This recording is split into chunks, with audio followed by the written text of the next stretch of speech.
All right, I think we've gone live here. Welcome everybody to Chuuurch episode 81, and welcome to another great day of hanging out with the panelists, shooting the shit about cannabis and all the things that we love, and finding out some updates on what's been going on in the world.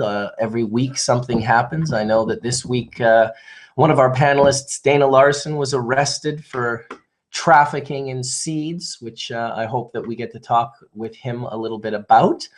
I'm going to send out the links. I just made sure to mute that video before it went through, and we will send out the links to our panelists. We got one here and one over there. Make sure I get everyone remembered. I look forward to today, actually. You can see I got myself a kind of a little funny haircut. Never had a really styly do before, but what I do for Chuuurch. I think we're going to open it right up today with a bowl.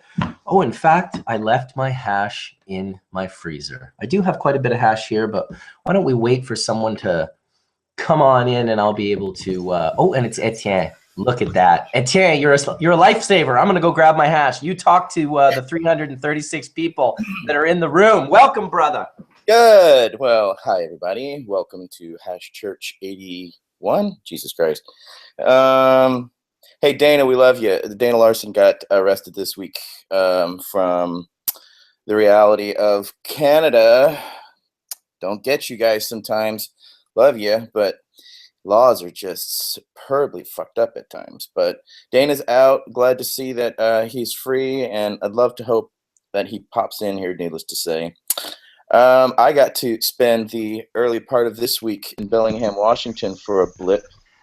I got to go do a full interview of Mothership Glass. So I got to go interview Jake C. and, of course, Scott Deppie, and that will be coming out in Todd McCormick's hemp.xxx magazine in time. Besides that, that's all I really know in cannabis. Hi, John. Hi, Sam. Howdy, howdy. Yes, welcome, welcome. I had to mute your mic, John. You've got some pretty bad mic fuckery, so it's muted. Mute it every second that you're not talking today. Do not leave it unmuted, and we should be fine. We should be fine. We got bad feedback? Yeah, when anyone else talks, there's feedback on your mic, so you're just going to have to mute it when you're not talking, which would be right now. Good morning. How Yes. is it? Great to see you. I'm gonna go. Maybe it might be the stereo behind me. No. You need to mute your mic every time you're not talking. If you notice, when you don't do it, I do it all through Chuuurch, and it becomes a job for me. So please, everyone, mute your mic when you like. Right now, John, you're not talking, so you would mute. There you go, buddy. Good stuff. I knew you could figure it out. We're good to go. No mic fuckery today. We're gonna rock this out. Welcome, Sam. I am. I was noticing in the comments that one Chuuurcher was watching Chuuurch with his 3-year-old son, and he said his favorite part was Sam I Am. I saw that as well, that he said he watched over his shoulder just to see your little your little doll there, so that's pretty cool. Did you get a haircut there, Bubbleman? Yeah, I went and shaved I wanted to shave my head, and then the lady was like, no, I'm going to give you a style. And I'm like, I'm not really a style guy, but she gave me this little funny style, and now I'm growing it out. So, yeah, I got a haircut. Can't you read? You can read in the chat, everyone making fun of it.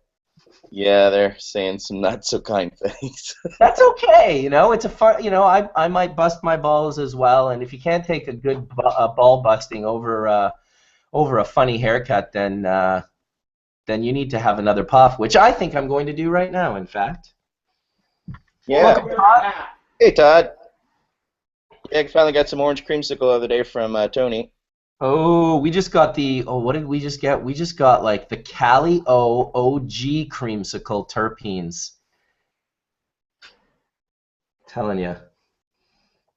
Well, I think I'll open it up with some PK90. Good morning, Todd. Good morning.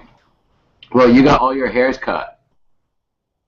I cut everyone but this one over here. I actually didn't cut. This one. Yeah, that one's looking a little long. This one's still original from Guess what I got? Oh, some Bubbleman brand. Hey, welcome, Danny. Hi everyone, how are you doing? Good morning. Good morning. Morning, Danny. Very well. Good morning. We got a new face on the panel.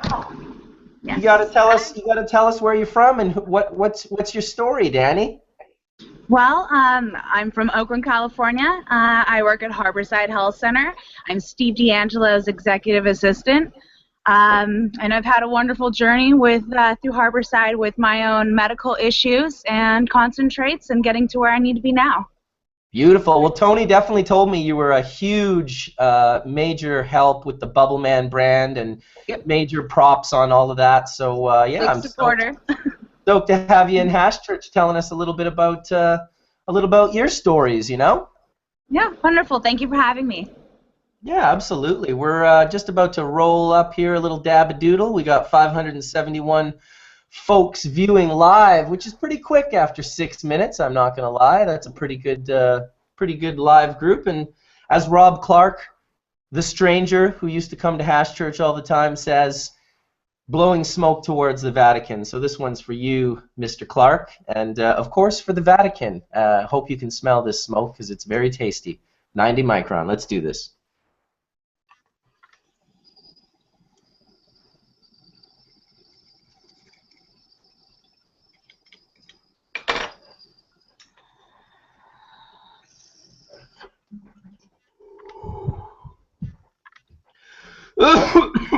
I would like to report an almost death, and that is of my quartz bowl.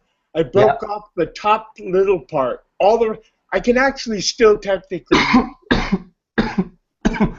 What happened to it? The little part that comes up out of the middle of the bowl is broke off. Damn, that's some hard dabbing. We need to get you a new bowl. Is that what you're saying? Well, maybe, but it's actually technically still usable as long as I'm careful not to put the piece down the hole. Should we get you like a titanium one that you can't break? No, I've got a titanium one. I like this quartz one.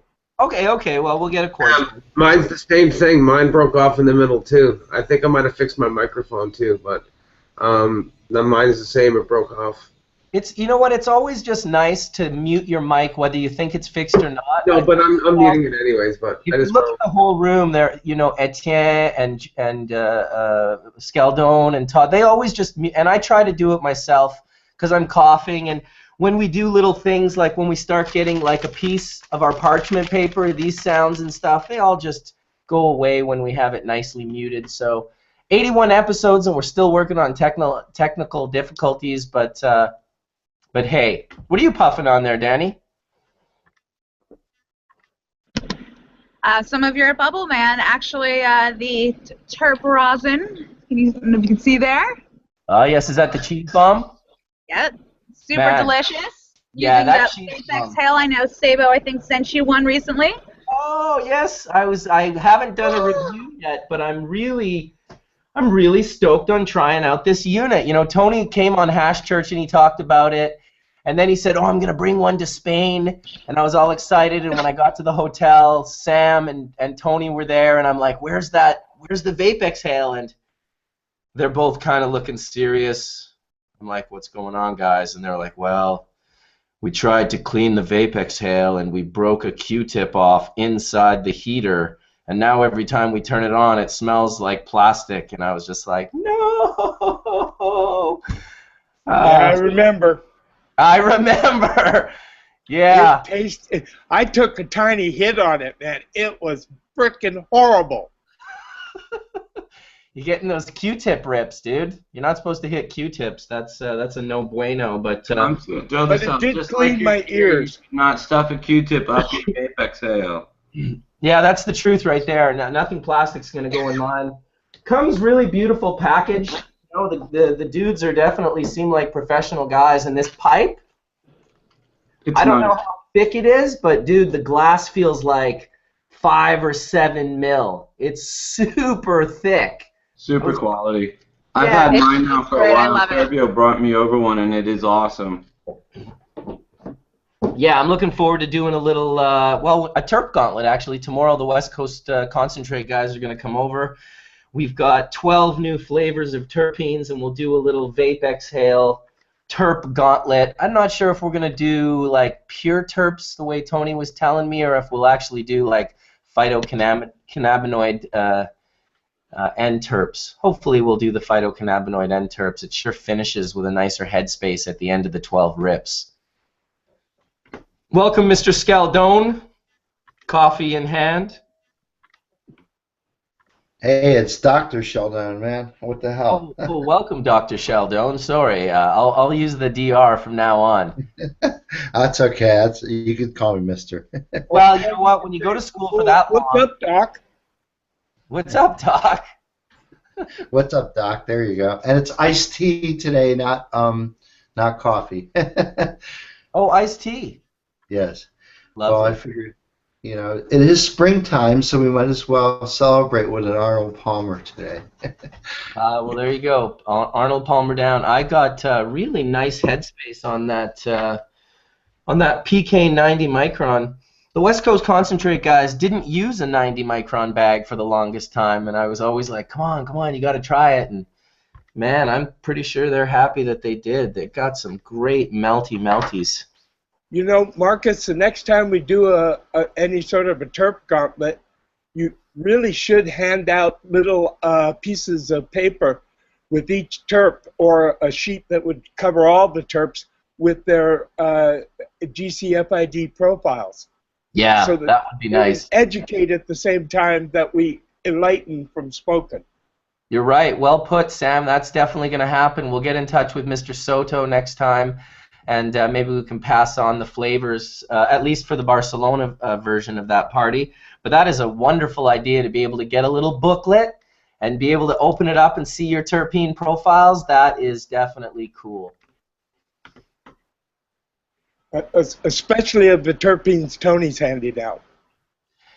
Well, yeah, exactly. Particularly the ones that will be at the party. If you're having the party that we're talking about, of course, we had a terpene party a month and a bit ago in Barcelona, and it was pretty loose in the sense that we'd never done it before. The guys from La Colada were obviously a huge help with the space and with hosting the event, and the fact that those guys are just full on, like, absolute cannabis warriors to the nth degree definitely didn't hurt either. But it was pretty loose in the sense that we had one table with all the terps, and then I would put terps on a plate and I would go to tables and just literally dab every single person down with a terp dip, hit the next table with that plate, do all the rounds, because I wanted every single person to make sure that they hit every single terp. And there were some dudes from the UK that were quiet, sitting around a pole type table where they were just like, oh, we're not going to bug anyone. So I went and made sure they got dabbed out.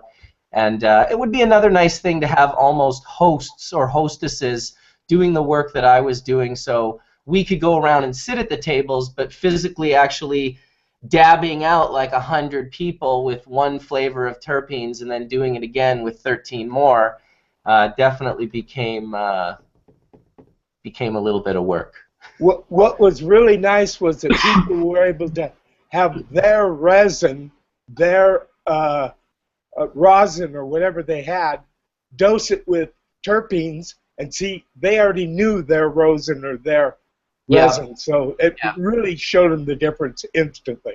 It's definitely the most efficient way, if you're going to see what the effects are, to use it with a material that you are very, in the know of. And I also find that, like, the creating of the terp rosin, where you take a dab, a drop, and you create 5 or 10 grams of terp rosin, it definitely hits differently than if you just take a little hash or rosin and dip it right in the terpenes. And I'm not sure exactly why that is. Maybe because those terpenes have interacted with the other profile more so than when they're just on the outside of the dab, but I'm sure there's some chemistry there. Maybe it's because they're more incorporated into the resin, so when you hit it and it's not incorporated, it immediately flashes all the terps off, where this terps continually to come slowly with the vaporized product. Yeah, I believe the science would show something, if not that, something to the effect, because I feel that the hits are very much like what you just said. They're just different. You get those terpenes mixed with the rosin or hash, terp melt or terp rosin, and it comes out like of a more full profile, whereas when you dip it, they almost come out together, but they're like beside each other instead of all mixed up. I don't know how else to put it, because it's coming from a bioassay, not a scientific. I never tested it, obviously, but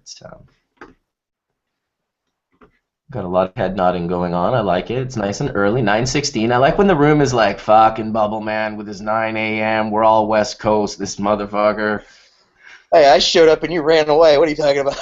I know, I was like, even as I ran away, I was like, oh, poor. I could hear you talking. I was like, okay, now Etienne will feel what it's like. Of all the people, the guy that comes in the quickest, the one that deserves it the least.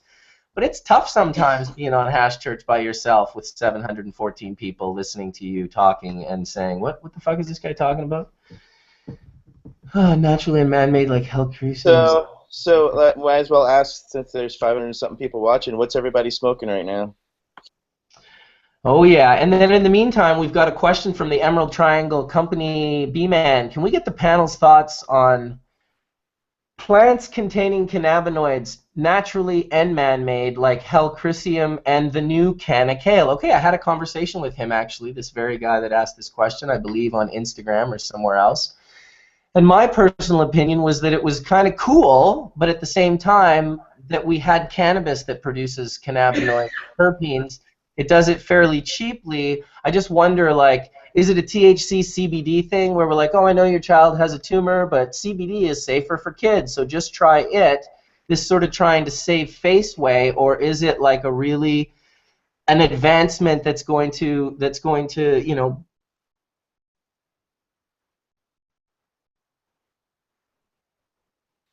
That's going to freeze? Yeah, that's what I was thinking too when he said that. I was thinking, that's kind of weird. His arms up and everything. Okay, apparently, Bubbleman, you need a Okay, now it's time for us to take over the church. That's right, Sam. All right, Sam. Woo! Sam, you would be the Pope by executive order here, so which one should you shoot about? Help! Do I have to continue to mute myself? Mute themselves now. I'm puffing some nice rosin, terp dipped, beautiful. I just kind of soaked it. I'm going to let it sit for a little bit, like they said. Hey, what else you guys smoking? Well, they must be good, Johnny, because I can tell by the smile on your face.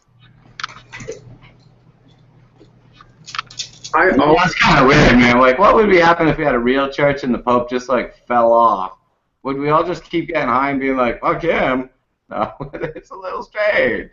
Well, you know what? One thing Mark was talking about was Dana Larson. And hey, look who's back. Dude, that was scary. I thought you guys were all gone. I thought the whole thing was shut down. I was like, damn, like, how did I... Let me just throw it out, bro. You should be growing dreadlocks, not getting some fancy haircut. Things could go terribly wrong for us. John, don't give no power to no bald heads. Hey, you know what? Don't tell them that, because Tony will have a hell of a time in Jamaica. Oh, fuck.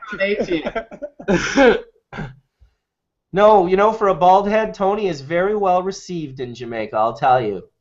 Those guys are not too concerned about hair, dreadlocks. You know what the concern is? Definitely the joking concern that comes up all the time is children.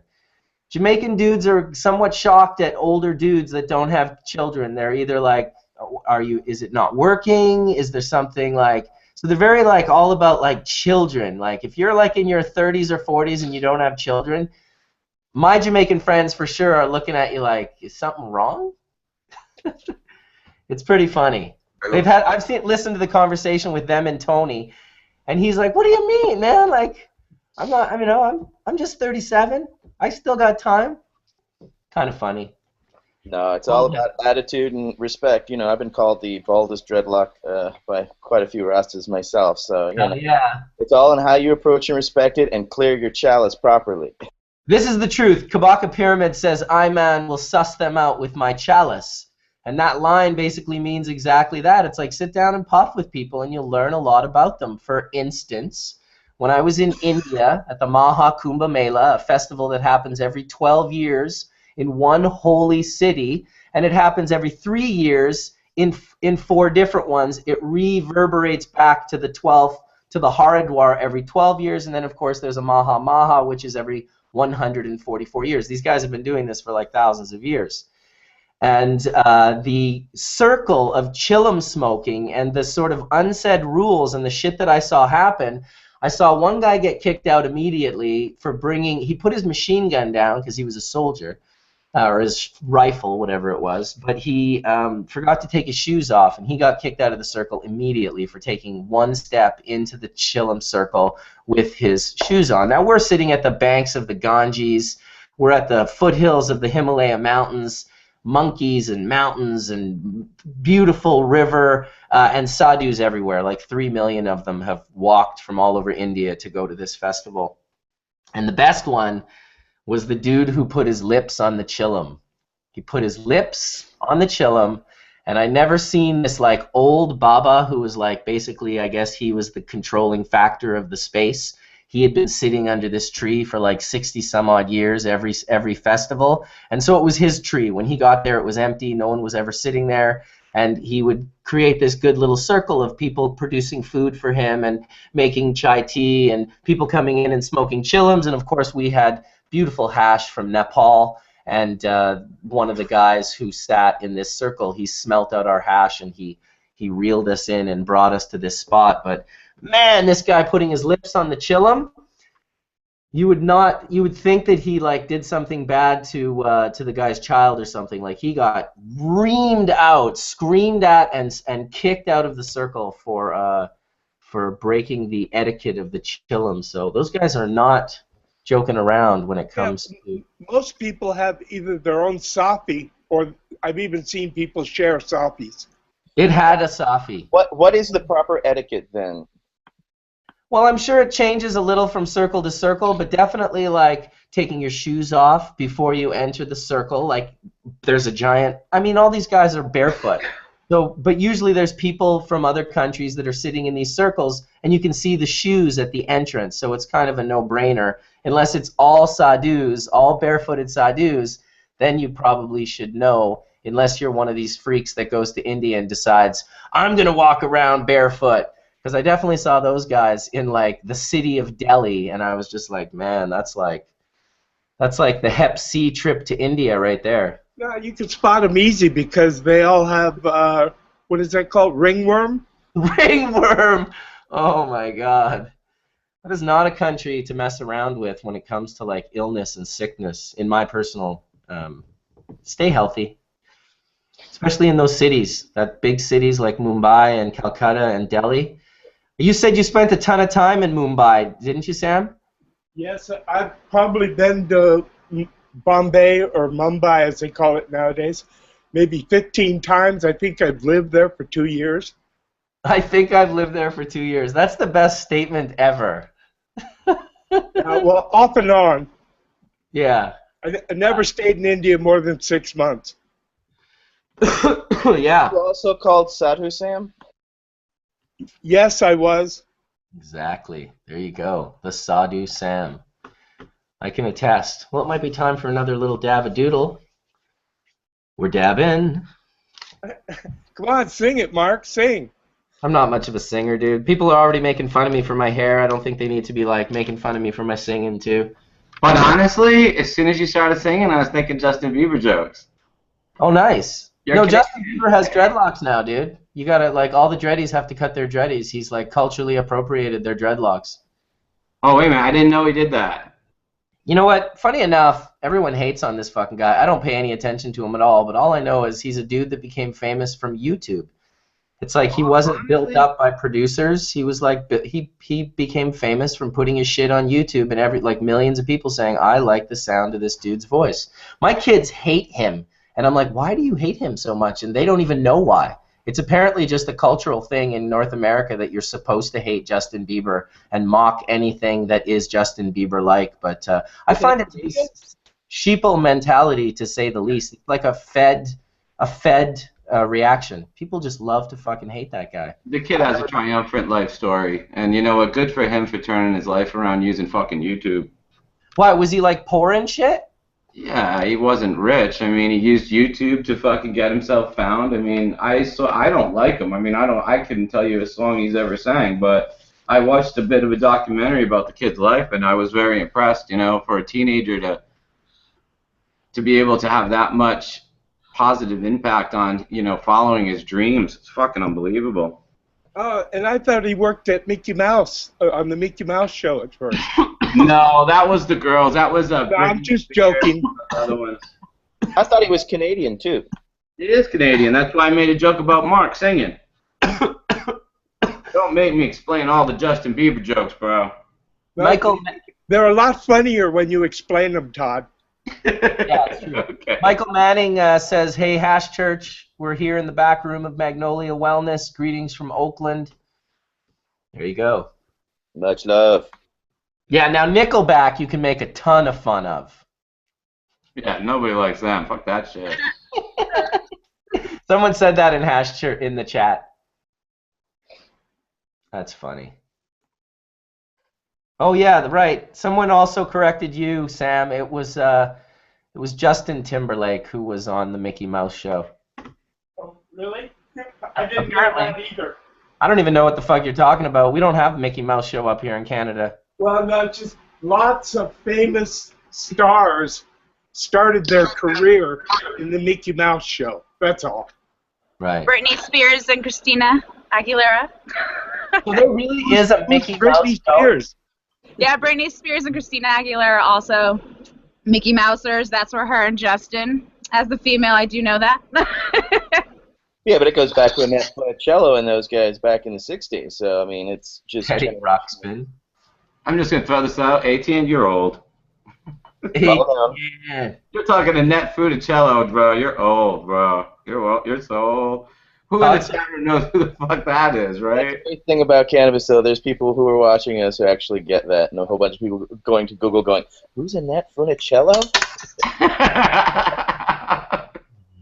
That's awesome. So hey, when are we going to expect the Hemp Peck's first issue come out with all these great stories you guys are writing about? By the end of the month. Oh, nice, dude. Dude, going up to Mothership was a dream, dude. Sitting with Scott and Jake was unbelievable. That shop is awesome. They are so nice. They're making such nice stuff. I loved it. They're killing it. Like I said, dude, there's not really a lot of people on the same level doing both things, like the production art pieces. They've turned clear proto pieces into art collectible pieces that are gaining prices on the same level as actual heady art. And then you know, per level, and then doing heady art as well, doing, you know, multiple tens of thousands and even $100,000+ glass pieces of art. It's pretty incredible. Definitely nice to see that they've just they've almost taken it. I don't want to say out of the cannabis community, because it's still deeply entrenched in the cannabis community, but it's definitely like raising the cannabis community bar on the type of art that people collect, and then it's bringing a lot of art collectors into this world of cannabis functional art collecting, which is also very fucking cool, you know. Now, they didn't do it alone. They sit on the shoulders of many great artists, and you can go through the history of it from Snodgrass and go on up through all these incredible blowers that were each, you know, just learning simple seals and learning little tricks, and how that was a step in the ladder to get to these blowers like Jason Lee and Marcel Braun and Clinton Roman and Scott Deppie and Jake C. Like just some next level shit. Totally impressive. And I've seen it been around glass for decades, and to see the amount of lathes and their whole situation, and then when you see, it's one thing to see these pieces of art on picture, it's another thing to actually hold it in your hand. We were hitting this amazing elite piece that was literally carved backwards by relief, and just absolutely just stunning what they're doing. On top of that, they're challenging themselves to always push the standards and push things further, which, you know, it's been happening to a certain extent in the glass community, but I think they have taken that bar raised it, and now everyone's like, holy shit, look at that bar up there. That's quite a bar. Yeah, it's true. I have a question for you, Mark, and I asked it to Scott. Is there any other area of art where there is a situation where artists are putting out pieces and there is such a demand for their immediate art? I mean, I'm sure there are single artists like, you know, famous artists like Weiland, the guy that paints the whales and stuff, but is there a group like of this that's like, you know, making Tiffany lamps or something? I don't even know what to compare it to. And having such an immediate demand without there being, you know, like dead artists or 100 years gone by. Yeah, you could compare it to native sculptures, whether wood. Custom guitars.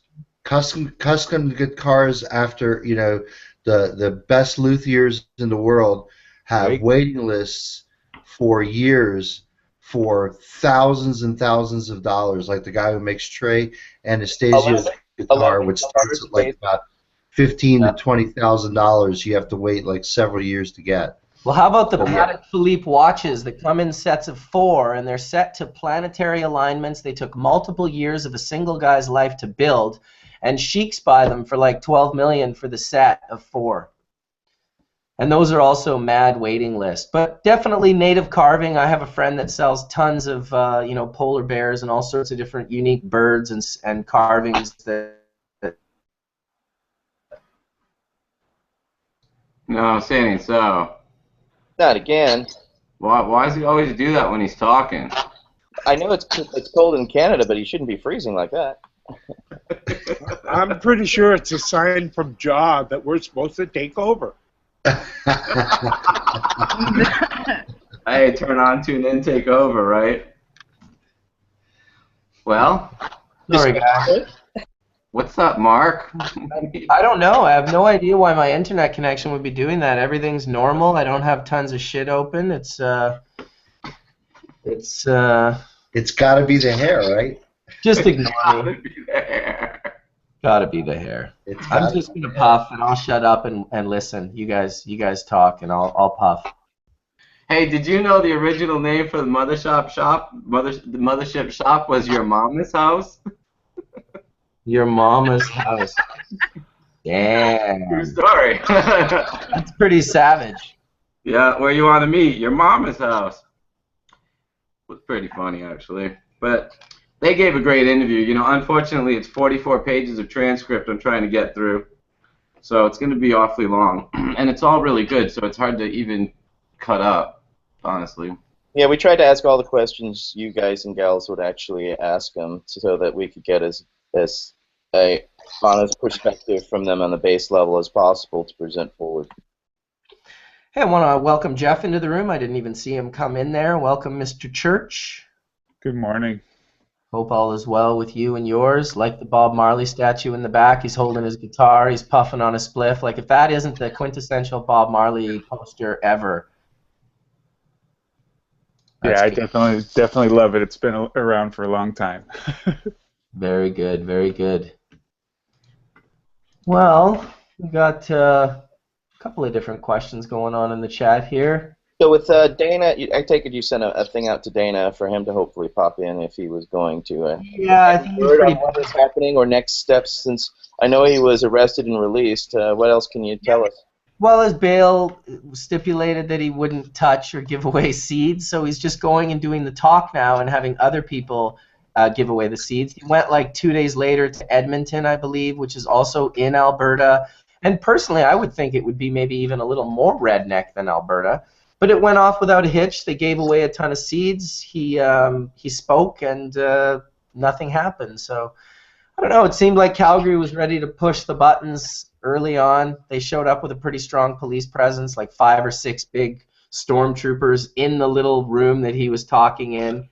And then once someone got arrested outside, then it was call in the cavalry just in case, because people get angry and they start yelling and they're like, "What, are you fucking kidding me? This is bullshit!" And you get all passionate about it, and then the police use that as a means to maintain the peace, which they call prepare to kick some ass.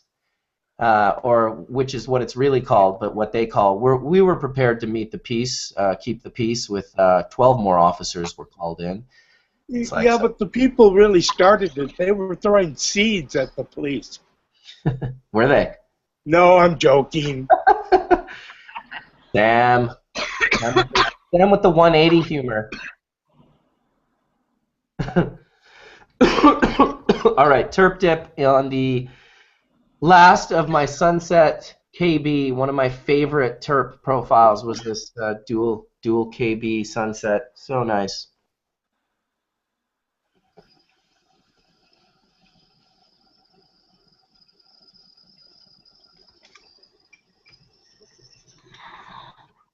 So Danny, let me pick that up. Where'd you go, Carb Cap? Can you hear me? Yes, I dropped my carb cap simultaneously, and I was gonna pick it up, but I guess that's why I have multiples. Well, What is an ordinary day in the day of Danny being Steve D'Angelo's assistant? I could imagine that you're pretty like go, go, go. all the time. All the time. I actually sleep with my phone next to my leg just in case, because I get hit up at all hours from people who forget what time zone I'm in. No, my days are super crazy. I actually get into the office at about 7:30, so I get in super early, and I'm working until I go to bed. We have a very busy schedule, and we travel all the time. We just got back from Florida. We did an event with the Canna Moms out there. Steve just wrote a book, came out in October, called Cannabis Manifesto. So we've been on a pretty busy book tour, just going everywhere. It's quite amazing. I'm really thankful. Quite an opportunity. I've been able to travel to Prague and to Chile, just, you know, supporting Harborside and supporting Steve. That's awesome.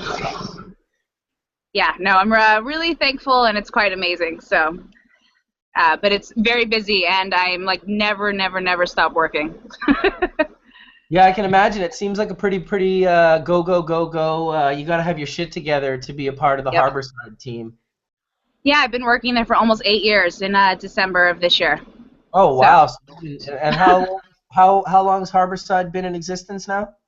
10 years in October. All right, so you've been there pretty much almost from the get-go. Yeah, very long time, but I started up in the front and worked my way up. Quite awesome. They give you a really good opportunity to just move throughout the chains.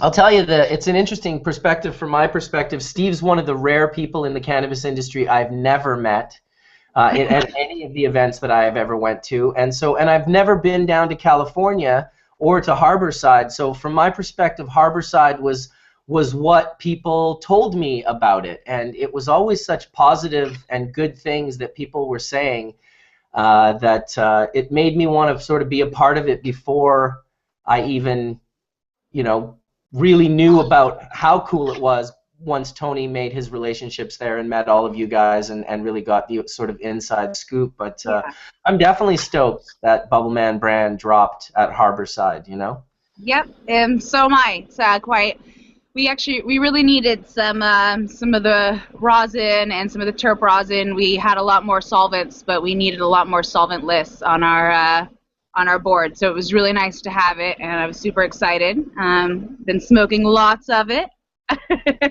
I wish I could say the same. That and Tony's terpenes. So it's quite awesome being able to work there and having all these different. It's like working at a candy store. You're just like, ooh, what am I going to get next? I definitely spend a lot of my paycheck right back into the store, though. Candy store. That's what this Sunset KB smells and tastes like.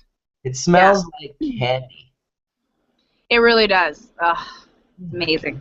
Yeah. I wonder what that connection is. Like, it goes back through your childhood memories of, like, smelling candy for the first time. It's like, I saw my buddy John, who's in the room. He just had, like, a crazy spinal surgery, and his spinal cord was flattening, and it was going to make him crippled, and he was just like, I'm going for the surgery. I might be crippled, but I'm just going for it. And he came out of it.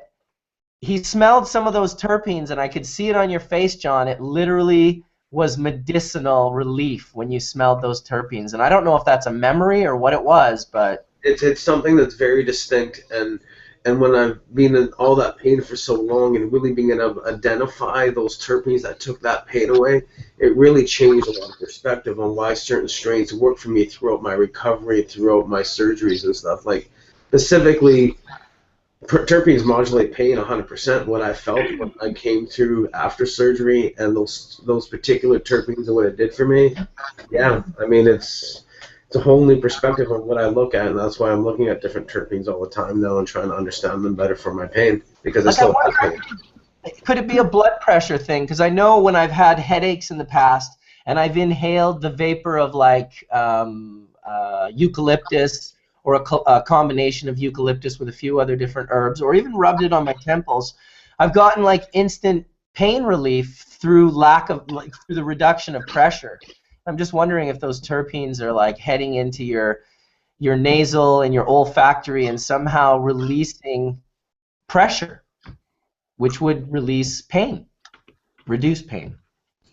That could very well be, right? Yeah, we're scratching the surface. It's awesome. We know it works. That's the best way. Exactly. We're not doctors or chemists. I mean, Mark is, but that's awesome with the Dablicious shirt. That guy over there. Yeah. The rest of us were just curious stoners. Yes. Oh, I know what I wanted to do. I wanted to give a shout out to Rethink Breast Cancer here in Canada. They are doing a panel on the 19th of April. That's the day before 420, for those of you that didn't know 19 comes before 20. And it's going to be a cool event. I'm sitting on the panel. There's a bunch of cool doctors, and there's a breast cancer survivor, and it's moderated by Allison Gordon, who used to work with Rethink Breast Cancer.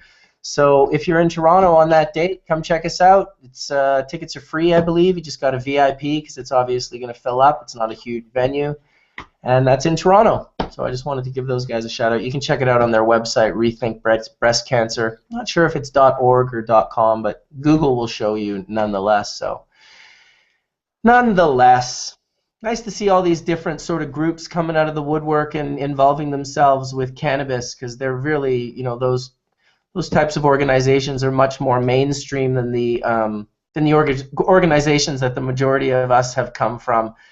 You must see that with Harborside going as mainstream as it is, that you are interacting more often with people that are maybe new to the cannabis industry or from another industry that is now welcoming cannabis into its industry. Do you see that? Oh, yeah. All the time, actually. And I'm actually doing a 420 wellness retreat with a bunch of with a yoga instructor who does yoga and cannabis. There's going to be a puff and paint, a dab bar, and massage and cannabis as well. But I do also see it with when I travel with Steve to the ArcView conferences. I see it more on the investor side. A lot of people are leaving their corporate jobs and becoming green and learning how to build a new company in this new industry for them. So you're seeing a lot of transition from different industries of all sorts, from either the wellness interacting with the cannabis dispensaries or even the corporate America, and them leaving their jobs and using it for the cannabis industry. It's quite amazing just to see how many different people and all the different talent that's coming to the room. So what do you think of, we fight for years and years and years, decades, to normalize cannabis, to get the mainstream audience involved in cannabis. And then, I even feel it a little myself, because I've also been to some of these more corporate experiences where the investors are coming out of oil and gas and shale and rock and all these different things. And there's kind of little bits of strange feelings sometimes. I don't want to say totally creepy, but it's just kind of like you get this activism protection code on. It's like, who are these guys? And it's like, how do we overcome inviting a group of people in and then being offended by them once they get in the door? Like, because there are good investors out there. Is it just a matter of sifting, is it a matter of sifting through the bubble bags and finding the 90 micron and getting rid of the 190 and the 160 investors, or what is it? Because it's a strange paradigm that's happening in the cannabis industry, where I think prohibition was such a strong division that even in the legalization or the decriminalization of the plant, there's still these sides in that legal platform that's happening, and it's I just You know, like. but isn't there a difference, Mark, between people that are getting into it because they love it and they care about it, and opportunists that just see an opportunity to make money and not Yes. go to jail? Yes, but what I'm saying is those people that wanted it to not go to jail, they fought and fought and fought. Well, I guess that we kind of invited them in, is all I'm saying. Now, I'm not saying all of them, and I agree with you. I would rather have a wait. I'm terrified of that money, and I avoid it almost like the plague because it scares me, people coming in just to invest in something that's more like of a money thing. But yet, isn't that how all things in the world happen? Or do you have to really be into wheat to farm wheat? And do you have to really be into... No, dude, it's just called the world. We've been so dis-fucking connected from it that now that we're entering it, it's freaking us out. Or at least it's freaking me out. Well, there you go. I don't know. I guess I feel like that in indie industry, there are people that you're gonna have to weed in and out and make sure that they're good people and they're bad people, regardless of what the industry is. So it can be a little scary, but to take this industry to certain levels, at least on dispensary and on product. A lot of people don't have the funding, and they do need the investors. Yeah. And that's the only way they are going to be able to make their product launch and stuff. So it's just really finding the good investors. There are really good ones out there. And it's just like going to a place where they're screened and making sure that you're networking with investors that have been pre-screened, like ArcView at least pre-screens all of their investors that come through their circle, and so that you do know that you're going to be connecting with people who do care about the plant, who aren't necessarily, they are there to, on a certain point in level, make money, but they are there also to just enhance this plant and all the beautiful things that it can do and offer in the many different ways. Yep. So I really just feel like it's just finding a good group of investors, and just like any industry, there's good ones out there and there's bad ones, but making sure that you go to networks and events that do, like I say, look for, they check the backgrounds of the investors and make sure that they're not scams and fakes. Yeah, that's great. That's basically what you want to hear right there, and I think you nailed it with, to get to a certain, in any industry, in any idea, in any concept, there's always a point where if you want to take it to that next level or that next level, you're going to probably be in a situation where you require investment. Very few people produce that kind of investment internally on their own through their idea that they're trying to get to that level. It's great, the ones that do, but for the ones that don't, they're going to be needing to look for investment. So that's pretty cool that you guys, that they have that, filtering and making sure they do backgrounds on the investors. Just like you do employees as well. Yep, it is. But, we've raised this child of cannabis, and people are like, are you afraid of all these different money and industry things coming in now? It's like, well, we kind of had no say in it. We just wanted to raise this child. Now, what actually happens once this child grew up is we have some control over, but it's going the way of, the way it's going to go. So buyer beware.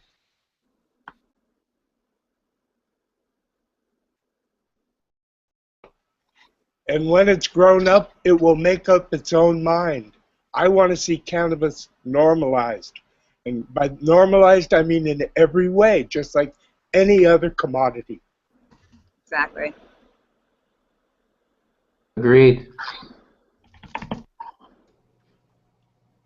Yeah, and I think that when that happens, it's not going to be the same profit structure we know now, and all these people talking about, saving small farmers and stuff, got to get realistic to the fact that you'll have the right to grow it, but it won't be worth very much when you do. Yeah, it's just going to be entered into this mainstream world we live in as an agricultural product. It'll be a raw product that gets produced, and then the people that want to take that raw product and produce it into, other great things, that's wonderful. But yeah, I'm all about bringing the price down. And with prohibition, going away, we're only going to see that, and we're only going to continue to see the price, like other agricultural crops, race to the bottom. That's just how it's going to be. And where, again, everybody is still working their numbers, and a lot of states are looking at these numbers under the false prohibition eyes. the inflated prohibition prices that currently exist and think that that's going to continue into the future. And as we know, that's not going to happen.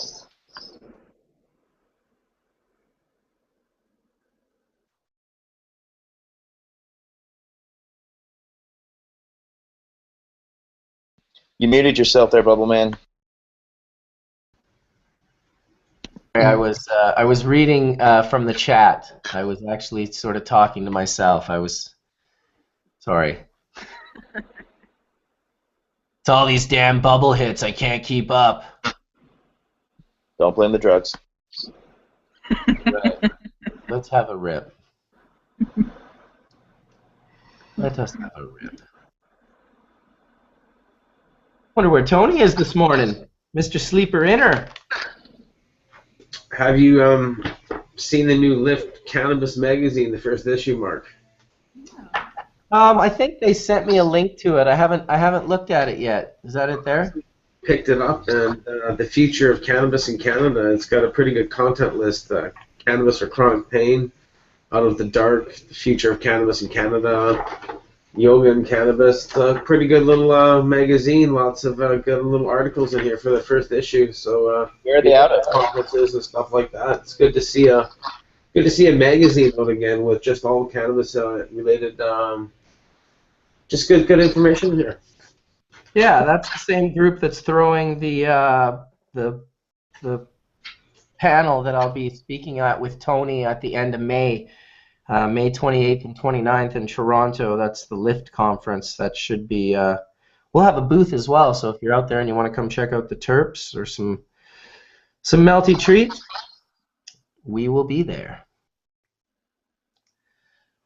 Yummy. Time for a dab. Bong rip, because D ain't here. Yeah, not sure where he is this morning.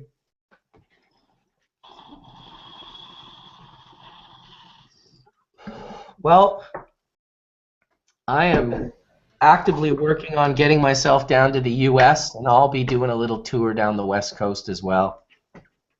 I just spent the last week with the Dronkers brothers. They just they fly out this morning, actually, but it was really nice. We drove all the way up to Mendocino and visited friends. It was awesome. Sounds like a good little trip. Yeah.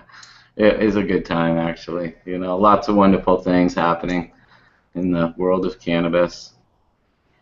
Yeah, I can't wait to kind of get down and do a little like West Coast trip from basically Bellingham down.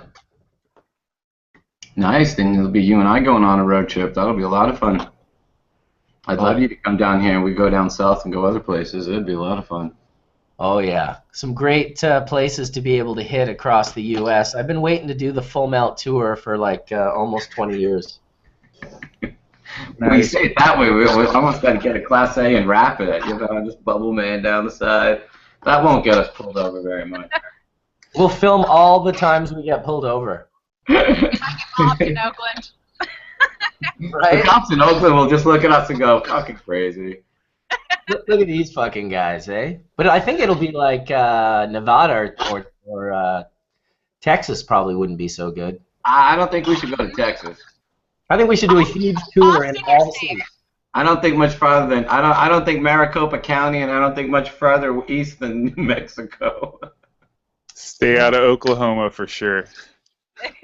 Oh God, dude, Oklahoma. I always thought that California tour. You guys ever watch Pot TV back in the day? There was this kid, Tommy Morgan, and he did a show from Oklahoma. He was balls to the walls, this kid, man. And this was back in the 90s. Yeah, there's a couple places in Oklahoma where there's deadhead communities, Lawrenceville, I believe, if I recall, and stuff like that, where a lot of people are, big time stoners, and they're just in very small pockets. But it's only one or two towns, and the rest of the state's scary. Yeah. Yeah, I'm not saying there's not good. Yeah, I'm not saying there's not good people there. I'm sure there's great people everywhere, but somewhere that'll put you away for life for simple possession of hashish is kind of rough.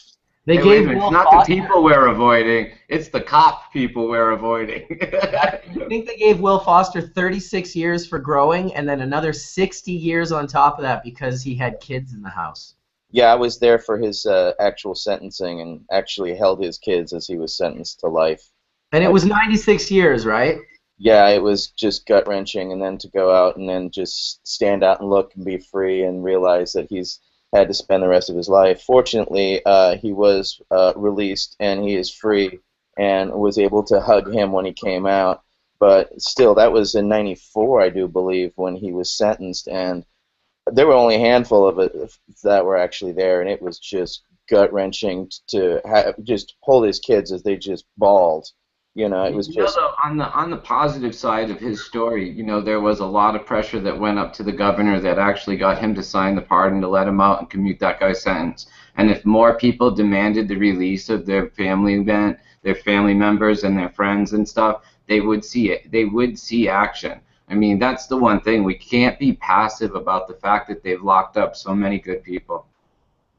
True.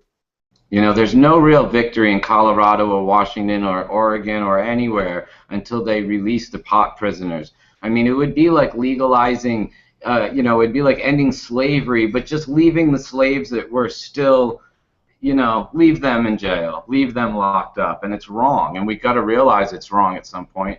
And we really do have to scream at the top of our lungs for these people to be let out. Because there are people right now doing life sentences for cannabis right now, people, and if you don't think so, you're kidding yourselves. So there's a lot of work, and there are people trying to make people aware of these, we call them pot POWs, you know, because we consider them prisoners of the war on drugs, you know.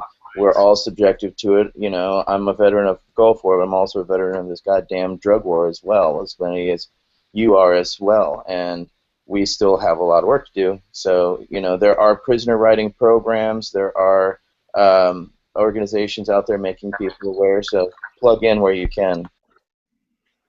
Yeah, at Harborside, we also have an activist station where our patients can sit there and they can donate an hour worth of their time and write to the POWs. And by doing so, we will give them, you know, $17 to worth of credit towards medicine to help them out.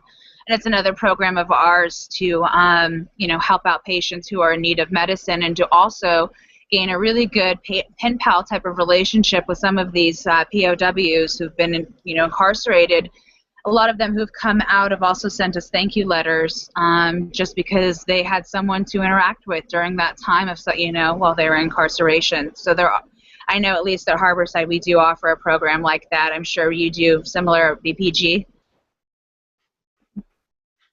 When I was in prison, the mail call was like Lifeline, and honestly, I was super fortunate because so many people would write to me and reach out and such, but it really does make a difference in a dark day, and if anyone who likes writing, it really is nice to kind of adopt a prisoner or write to somebody. There's plenty of websites you can find them at, actually. Yeah. It really does a lot of good. Yeah, one of my first customers ever that bought bubble bags on Overgrow, his name was High Grade. And he was kind of like the big man on campus back then. He did these bubbler buckets, and he was killing it. Like, people were like constantly wanting to learn from this guy, and he was really how I learned about sharing my information online. But when he got arrested and sent to jail, I would write him and send him cash for commissaries and send him books and magazines. And, yeah, you know, years later, he still thanked me for it. And to me, it was just like, oh, kind of the least I could do. But it's the foundation of my company, too, you know. Like, my first customer went to jail. Like, I got to definitely, like, he's more than a customer. He's like an online friend at that point. And that's what's been unique about Bubble Bags, becoming friends with all these different people that started out as customers, became like really great friends all over the world. There's hash makers that want me to show up so they can show me their hash, and man, I want to. That's why I want to do the U.S. tour, Todd. Be ridiculous. Full melt in all the states. In time, I think we will, bro, for sure. Teaching cultivation and hash making, we will have a blast. Yeah, dude. They're both symbiotic. It's hard to do one without the other. when I did Rhode Island, when I did the convention center in Rhode Island, you were the one I contacted, remember? And you sent me all the photos, and I actually did that each day. I talked about the methodology after processing is done, and that you get to turn your goodies into mind candy. Yeah, dude. That's for sure. We got almost 1,000 people watching live right now. 941 peeps out in... Hey, Sam, were the Hayes brothers? Can you tell us more about Hayes? Oh, I've muted Sam. Please unmute, Sir Sam. Can you hear me, Sam? I unmuted me. Were the Hayes brothers, and did you hear my question? Yes, can you hear me? We can. Okay. Yeah, no, the Hayes brothers were not brothers. The first Hayes brother, I think they were called that in High Times magazine, or maybe they were even referring to some people who bought a bunch of Hayes and took it to New York. I'm not exactly sure, but whatever. The two Hayes growers, what people called the Hayes brothers, were the first guy started it up in the hills in Santa Cruz, up in the hills up there, and he grew for a couple years up in the hills, and it was really unsuitable. So he brought it down to Santa Cruz, where he also taught the other Hayes brother grower, and both of them were neighbors of mine. They both lived within a block of me, and so I met him and knew about them.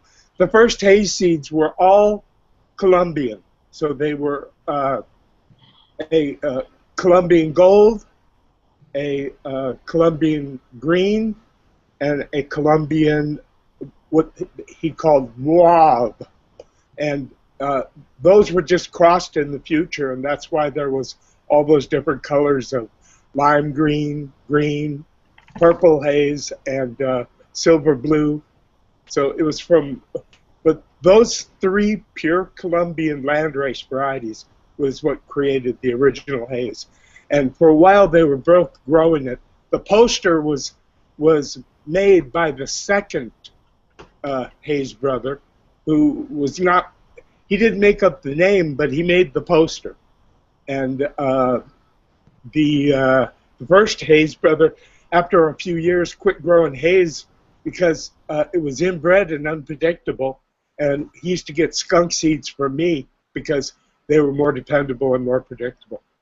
Sad but true. How dare you getting in the way of our haze? Well, no, I'm the one who saved it, remember? So were those Hayes brothers more... No, I give you full credit, and I didn't mean to cut you off, Mark. Sorry. Were those Hayes brothers more known for the growing of the strains, or were they getting import in and taking those seeds and those were becoming the strains? No, the first one got Colombian seeds from 3 different good Colombian lines and then grew it. Nice. And then the next year, he grew it in the greenhouse down in Santa Cruz, and that worked a lot better because they're such late season stuff. And the other grower always had a greenhouse. So haze was always grown in greenhouses except for the first year or two. Interesting. Yeah, I wasn't sure if they were just guys that were like getting kilos of nice... No, they were not breeders. They were growers. And, I mean, the second Hayes brother, the guy who made the poster, the RL gentleman, as he's got his initials on the poster, to tell you the truth, he usually had his girlfriend growing it for him. Oh, nice. That's always... Well, that's cool. It doesn't matter who's watering the plants, in my humble opinion. But, you know, so how did we get to the point where we, you know, started seeing things like what became famous at, like, NL5 hazes and stuff? Well, haze was given to Neville, and Neville crossed it with Northern Lights. I understand that. Was haze given to Neville as seeds, or was haze given to Neville as a cutting? I gave him seed. He bought seeds, and he was given one male. That I remember, maybe a female, but I remember a male for sure. Then who did the sexing and selecting on the male, and what are good indicators for a Well, he hazy might have male? had other males and other females from the seeds. So yeah, right. I know he did a majority of his breeding using the male. Obviously, the NL5 by Hayes was a female NL5 by a male Hayes. Yeah. Well, he later told me he really liked the one I gave him. Yeah, I want to welcome Soil Grown and his crew into the Hash Church. How's it going, dude? Hey, what's up, guys? Nice to be back on. Hey, Fuck, it's been a while. bro. Yeah, it's definitely been too long. You guys got a schwack of heady glass on the table, or what? Yeah, a little bit. Couple of pieces. Little sesh for the Hash Church. Excellent. Well, we're always ready to blow smoke. I mean, at least I have been. I don't know. The rest of the panel's been puffing very tough. Hey, can I do a little repeat, man? Can I ask you what got you to squish a bud? Where was that epiphany, bro? Well, basically, I ran out of my hash to squash because when I first started squashing, it was with the hash. Ran out of my melts. Actually, I ran out of my no melts, and just came to my head to try a bud. I didn't think it was gonna work. I had my father-in-law sit next to me, and when I pressed it out, we were both freaking out. We couldn't believe it happened. So, yeah, that was the spark of it right there. Yeah, dude. When did you squish that bud, bro? I think it was like sometime in February or January 2015. Yeah. And then like No, it could have just be a year ago. It's just a year ago? Yeah, dude. He came on Hash Church 25 and talked about it. So when you, me, and Jeff were in Barcelona, that was like weeks later? None of them had ever seen it in Barcelona. That's why they were all tripping. Yeah, me included. Remember, we were doing the awards for the Secret Cup, and we're sitting there squishing buds.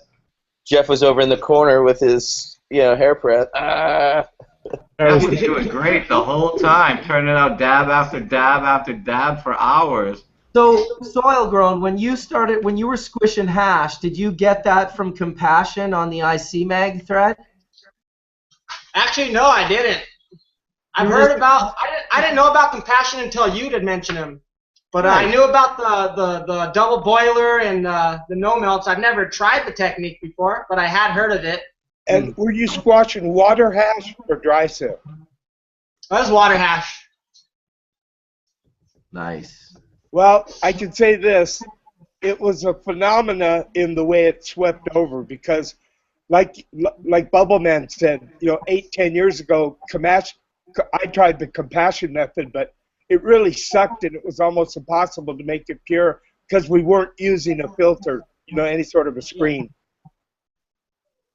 Yeah, I definitely say once I heard about the screens, which I heard about that from Cannabis Reverend Jeff Chuuurch, so that's when I started using the screens, dude, and it's a whole nother level when it comes to hash. I still prefer to use no screens for flower rosin. It's just the way I do it, but I think most would agree. I mean, it gets costly, unproductive when it comes to using screens. Unless you're doing it in the decontamination process towards the end, makes sense, rather than hand cleaning, but I still prefer to hand clean majority of my work. Nice, you got it down. But I would say the 1 year of rosin, I like to just say it as, the day it was presented on Hash Church. It's just easier, it's marked, there's a timeline for it, it's recorded. Yeah, you were definitely fucking telling a lot of people. I think 25,000 people have watched that episode. Oh, that's awesome. That's crazy. I'm just looking at my timeline. I did a video of the death of BHO March 22nd. It's got 320,000 hits on it, and that was and it was all fueled through you. I couldn't believe how it was helping me. It was awesome, man. Thumbs up, dude. I mean, yeah, man. Love that, and I squish every day because of you, man. And I squished everything, so I've really learned a lot from it. And terps and everything else like that. It's like, what do you think I'm puffing right now? I squished this morning and I added terps. I mean, it's what I smoke. Yeah. That's all we've been doing. Yeah, you know, that and Rosin is my favorite. It's definitely a game changer for a lot of people out there, and really seeing how it helps people with, for me, the chronic pain end of it was just awesome, right? Those concentrates and those flavors were just, it's solventless. It's just what you can get now, and that's why I still like my hair iron. I mean, I just like to squish my buds like every day, right? It's nice. It's definitely we did something different yesterday. We took terpenes with hash, and then we rosined that, and it was rosin terp hash. It was amazing. Really? Yeah. So you added the terp. And then rosin that. Yeah. Nice. And it's crazy. It was just another level again, right? It's just like you just keep going more and more. It's like definitely a lot of fun, man. Yeah, respect for that. Thanks, man. Love it. Yeah, so Brian, I still got my little, I got my hash press here. I still love it. Thank you very much. Yeah, the rosin stamp. Stamping it up with the rosin stamp. Well, it's come a long way, hasn't it, in the last year? And I'll tell you, it's come a long. Yeah, I'm amazed at how fast it evolved. Yeah, I mean, we carry rosin products at BPG. I know they're over at Harborside as well, you know, so it's the patients heard and listened and actually responded accordingly, and also the producers. I mean, we have to thank them, you know, for actually making it and pressing it, because I know it's somehow it's difficult and thankless work, but it's greatly appreciated. Oh yeah. Get it down. It's you can start producing pretty good. One of these made its way up to me. These little iron soil grown from a buddy of mine. Oh yeah, nice. You got a hat, and that's a. Yeah, I got one of these. Those made. Yeah. That's awesome. You gonna introduce your buddies to us, the Beard Brothers, next to you, or what? Yeah. So this is my cousin Joel. This is my cousin Matt. Nice. Keeping it in the family. Yep. Yeah, and this is the team Sasquash right here. All right. We developed a new rosin press. I saw that. Yeah. We're gonna have to check it out for sure. I'm sorry? I said we'll have to check it out. Yeah, definitely. Yeah. The people that released the technique would probably design a pretty good press. Yeah, it definitely works. I'd like to think so. I mean, I definitely know it's not going to work worse than what you were doing before. Yeah, no doubt, man. That's not the way. That's not the way we design things. Yeah. And do you find any varieties that are high in resin that just don't squish and yield worth shit? Yeah, I mean, so as far as like what you're saying, like maybe a flower that looks covered in resin, but you squash it and there's not much of anything that comes out? Correct. Yeah, most definitely. I find that a lot with like tangies seem to be really common with that. Majority of cookies that I see, fire cookies. I mean, I've had cookies that push 20+%, but I'd say on the majority, yeah, definitely like 12 to 15% on average. Tangies like to be 12 to 16% on average. 12 being its average, you know. Tangy may be a low yield, but I sure do like it. Yeah, that's why I won't cut that one out, even though it yields very low. It's one of the tastiest rosins. I mean, as for my palate, I love it. Does water? Yeah, because I've tried squashing a few and I got diddly squit, and then other ones were quite decent. Does water Yeah, have anything to do with it? You don't know if it's you or if it's the bud or if something happened to the press or what's going on until you pull out a bud that's your normal 25%er, and then it shows you what it does. You know, then it's just like the variables all point at the flower that you pressed that put out 12%. You know. Yeah, dude. Let's hear it for the flower that you first pressed that actually squished. Because I'll tell you, when Tony and I were set up in Jamaica, Like the first 5 people that brought buds, all we did was make crispy cookies to give them back without a single drop of bread. We were like, damn, dude, this is some fucked up shit. Like, these guys are looking like we're pressing their buds. Like, and then this dude, Omar, walked up and was just like, hey, what's up? I got some bud. And we're like, all right. We were all deflated, like, I guess so. Like, yeah, give us the bud. We put it in the parchment. Close the press. Open it up. It's just like someone blew their nose all over the thing. I couldn't believe how much it pressed out. And most of the dudes with their little crispy cookies in their hands were still there. Like 3 or 4 of the 5 dudes were still there, so they got to see that it works. I was like, he's like, why did he work with his? And I'm like, bro, because that is the word of God, that his bud has resin on it. Yeah. Yeah, because out there, how often, you've probably seen a lot of stuff maybe that squashed out and didn't squash out too much. I mean, I don't know about that. I'd never seen it till Jamaica. You know, it's not as good.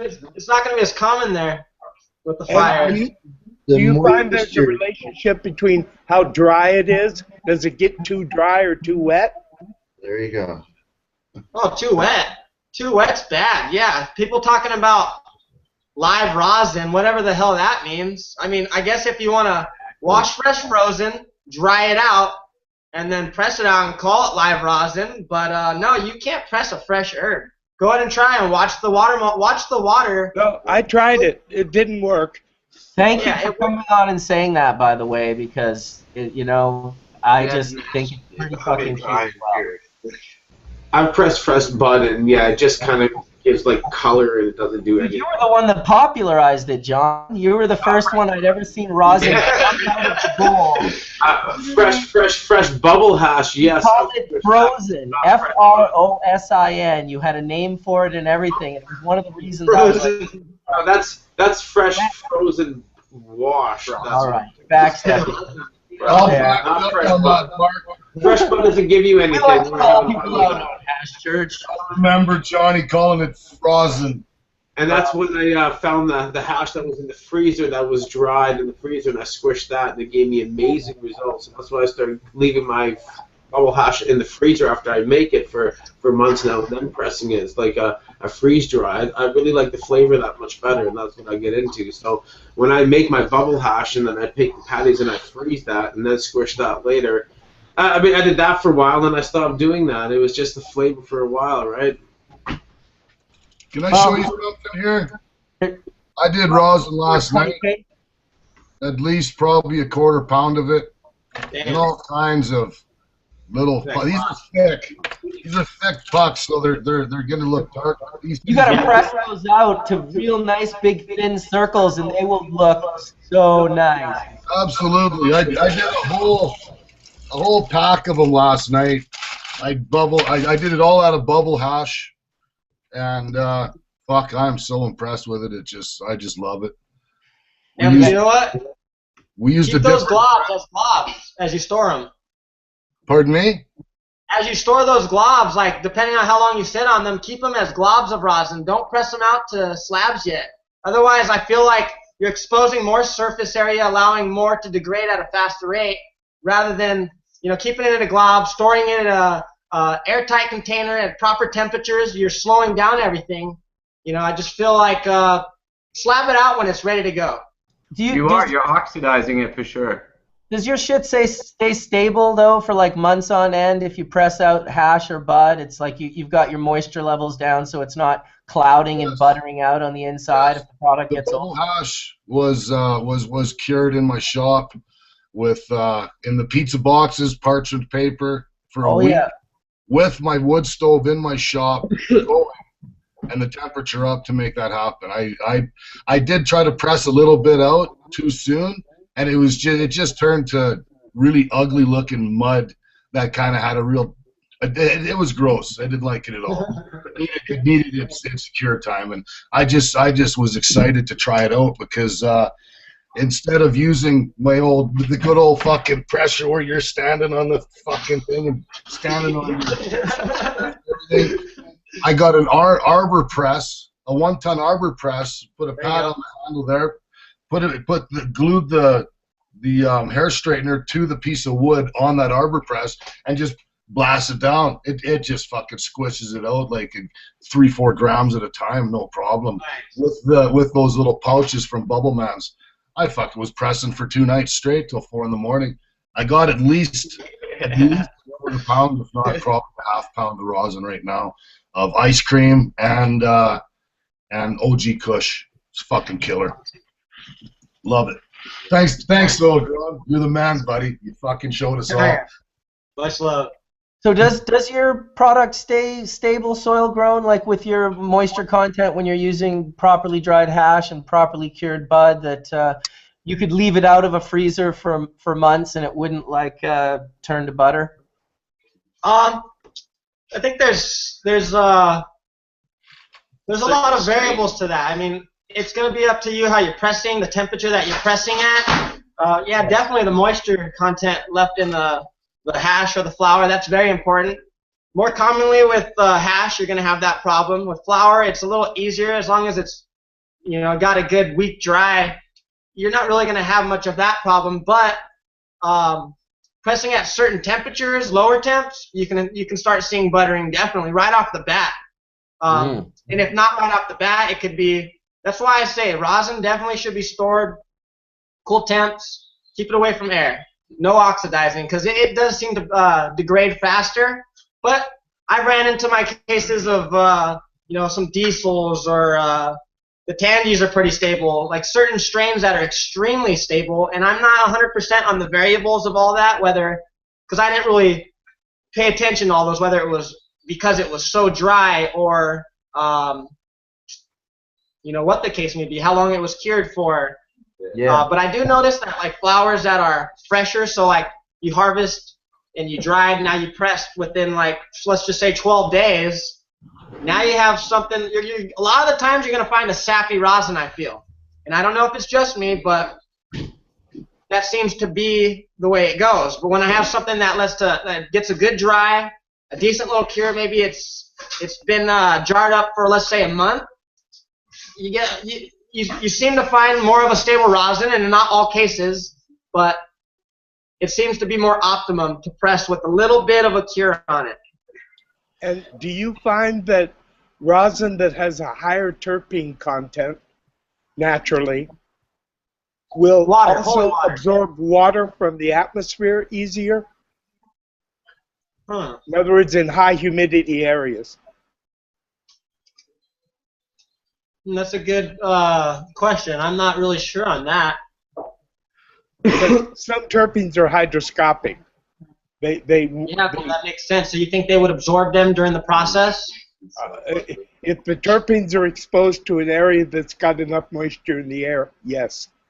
But think of how small the percentage of terpenes would be on that. Say that again? I'm just thinking that the amount of if there were particular terpenes inside the wax membrane that were hydroscopic, I just wonder what actual percentage it would be. It would be such a minute percentage. I think that the water inside the wax membrane is what produces these buttering out effects more often than not. While you mentioned hash, most people still don't know how to properly dry hash. Yeah. That's why I think you've seen my dry sip that was bone dry in a film can, and when it was opened in a hot, humid place, it lumped up. Well, yeah, because it melted. It was like 95 degrees or 100 degrees, and it melted into a puck. I've seen it. I feel the sappy rosin, a lot of the times you'll notice is extremely terpy, and I think the role that is probably the difference in terpenes, your sesquiterpenes and your monoterpenes, and it seems like the monoterpenes are more like water, and those seem to make it impossible to collect, and you have an extremely flavorful but messy rosin, And I don't know if that's exactly what it is, but it seems to be what I observe and what I think. Yeah, well, on the other end, you can get rosin add terpenes and make a liquid with it that's usable in those vape pens. Yeah. Oh yeah, most definitely. I make vape pens for myself. I'll just use rosin and terpenes only.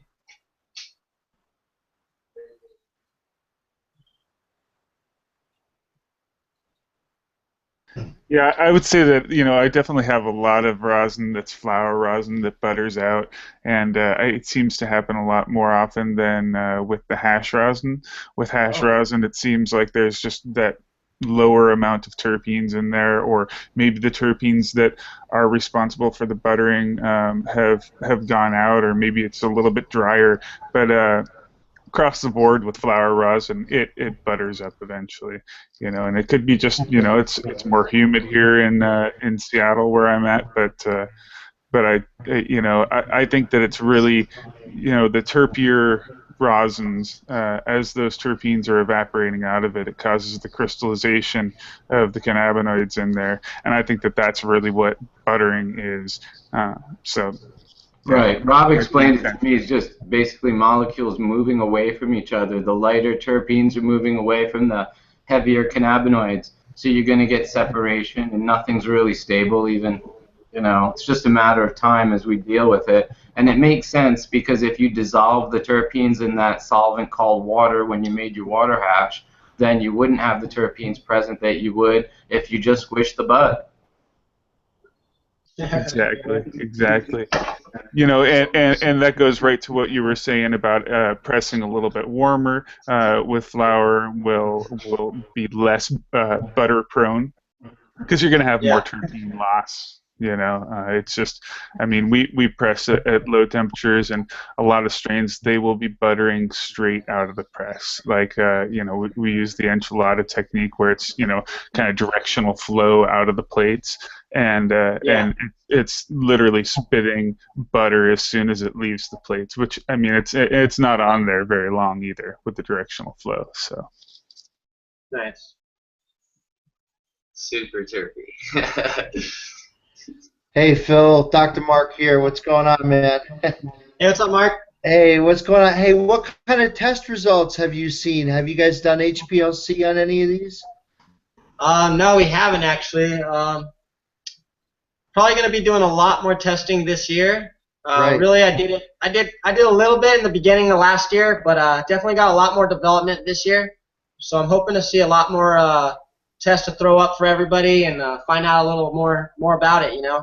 Yeah, I was amazed. Again, I went in with a very open mind and wanted to see, based on Johnny B's result, how much fat or waxes come out in just, using a hair straightener, parchment paper method.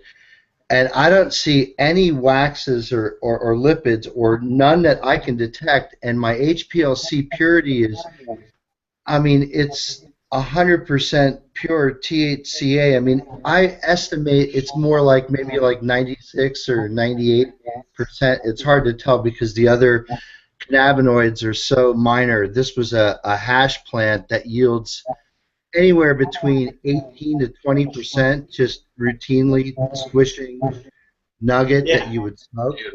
So it was amazing to me, first of all, that at that yield I'm seeing this high of purity of THCA. The HPLC doesn't see anything else in there, and I was amazed, and I went back and looked at, I said, man, we have to repeat this result because this is extremely significant, because I would expect, and again, this is mostly on conversations that we've had with Jeff and everybody else, mostly here on Hash Church, is trying to figure out what fraction of lipids and waxes there may be in rosin.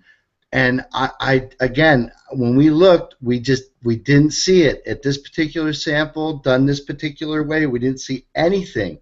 It's basically all THCA and like 96% pure. That's pretty nice. I don't know what level of purity you're seeing with, or if anybody else has any other results to share. So to be clear, Mark, you didn't see any THC, just THCA. Yeah. Yes. Wow, that's odd, because when John did his analysis for rosin, he found a mixture of THC and THCA. Okay, you got to remember that he's shooting it on a GC and I'm shooting Correct. it on HPLC, so that's going to give a different result because. Would it also matter that one of you is a trained doctor in chemistry and not? Yeah, not this. I'm just seeing things, you know, and I'm looking at what the machine's telling me. No, I'm asking Mark. Like, can anyone just do this stuff? We don't need to get a degree. Yeah. We can go do this stuff, and we'll be just as good at it. Or is there really? No. I'm just sort of just sharing the result because I was amazed myself that the level of purity is that we're not seeing a huge wax fraction. There's like very, very little waxes. Or this particular result says that. Now, any result can be different for any number of reasons. The pressure, the herb, the temperature, the moisture content in the bud you're squishing, whether you're squishing bud or whether you're squishing hash. I mean, all of those are going to make a big impact. And I think the way that Jeff had described it, which is not just a steam distillation, but it's a thermal extrusion of the trichome contents through this pressure process. And you know, again, I was amazed, just like I think everybody is, that the amount of wax that's transferred in that process appears to be very, very small, at least by, you know, this particular experiment. Yeah, so I would say one thing about what you were just saying there about THCA, 100% THCA being in there, not much THC that's decarboxylated. We've seen, you know, activations as low as, I think it was like 3% activated on flower rosin, but then we've also seen things as high as, you know, 40%, I think, was the highest activation from just a rosin, and that was on a hash rosin, which the material was probably older. But I would say that, you know, from some really fresh flower, you're still going to have some decarb for sure. It's not going to be just all THCA. So one thing I want to make mention, what I saw when I was doing some testing with the rosin and with the hash, and I actually did the Jamaican, and I tested the bubble hash before I rosined it, and it gave me my results, and there was nothing floating in the vial. Then I made rosin with it, and then I saw what looked like, which I've talked with Mark and a few people about what I saw floating in the vial, what looks like a wax or some kind of a lipid that was floating in there. I've also seen it with different people who are making like shatters and stuff like that. I see the same thing when it's completely de-waxed and stuff like that. So it goes to show me there was something left in there. When I didn't see it with the bubble hash or the sift, but I have seen it once it's been heated in these other solvent or with these other extractions. So just I'm kind of still trying to figure that out, because I do see it in the methanol, and when I mix it with ethanol, with ethanol, it then dissolves. So yeah, questions. I mean, what are we seeing in there once it's being pressed, right? I've seen it with flour and with the hash once it's pressed, but not once the hash hasn't been pressed. And that tells us right there that it's technique specific, techniques and probably strain specific. Okay. It's going to matter definitely on different pressures and different temperatures, but this particular way, and again, this is nothing special. This is just a small hair straightener, piece of parchment paper, small little nugget, a little bit bigger than what you would stuff in a bowl. Just real, yeah, exactly, John. Nothing special. I was amazed, and believe me, I didn't expect to see this result, but I just shared the HPLC with the folks in the. You guys can see it. It's amazingly clean, and there's very little decarboxylation. The small peak you see, like at like 3.1. That's a little bit of decarboxylation. But the large peak you're looking at there, that's THCA, man. There's no, you know, that's it. Data doesn't lie. That's what's great about science. That's it. Well, I'm going to be cleaning out the scepter, cutting off a little piece of the column, getting it all recalibrated and done in the next week, and, you know, once again get back in there and take a better look at what's going on in my garden and what's coming out of it. So I'm just showing you guys what I see and getting help from all you guys. So it's, you know, it's a process. It's cool to see it, though, that's for sure. All right, you're unmiked now. You're unmuted, Soil Grown. I had to mute you the entire time Mark was talking because your microphone was reverberating. If you had anything you wanted to say back, I had you muted there for a while, so I just wanted to let you know you're unmuted. All right. Is it still going? Is it bad? Is it still reverbing or what? No, because Mark's now muted. But if Mark starts talking, I have to mute your mic. So he was talking to you in regards to most of that information he was saying, and so I thought the whole time you were going to be trying to answer, and I was like, it was a little stressful. It's more like knowledge to me. I mean, the things he talks about starts to get into the science of it, things that I can't do. It's testing and stuff. But as far as like, THC and THCA, more commonly in my stuff, it's like 3%. I'd imagine the people that are getting higher is from pressing longer, whether it's lower temps, same temp. That's where the decarbing is going to come from. What is your temp you would like to use the most? Well, I don't like a set temp because I feel each strain has its own temperature, and it's really important to find it. Some strains, you press out your 250 and the taste isn't that great, even though you're getting your max yield, but you want to drop down I drop down sometimes to like 220, 225, raise my pressing time like 12 seconds, 15 seconds max. But it's really going to depend on how the rosin's reacting and how I feel the quality is of it. I mean, I don't go by numbers and testing, but I go by how my palate tastes it and how I feel off of it and the quality that I think it is. Well, fuck anybody. Bong rip. Let's do it. It's all about that sweet spot with hash making. It happens in dry sifting. It happens in wet washing. It happens in rosin. People want to learn how to do it, but that answer was the perfect answer in the sense that the variables change. It's about learning how to find the sweet spot, not learning how to do a process over and over and over again that will reap the same rewards, because these processes change as you change the variables, which is the plant matter that you use in the food. Science. Every morning with the results of the taste of what you're getting, drop the temperature a bit and see, and that's how you're looking for your optimal temperatures is in your taste palette. If it tastes off, it tastes a little burnt, it smells like burnt popcorn, that sort of thing, well, you're running too high. Run it lower and your palate going. My testing, I like to go for my yield first to see what I can potentially get on my maximum return, and then I start playing with temperature down. So dropping my temps down, I start at my low pressing time, so 5 seconds, and I climb up until I start reaching close enough to my yield time, and the terps are meeting my expectations. So really, it's just play with it. You have to play with it.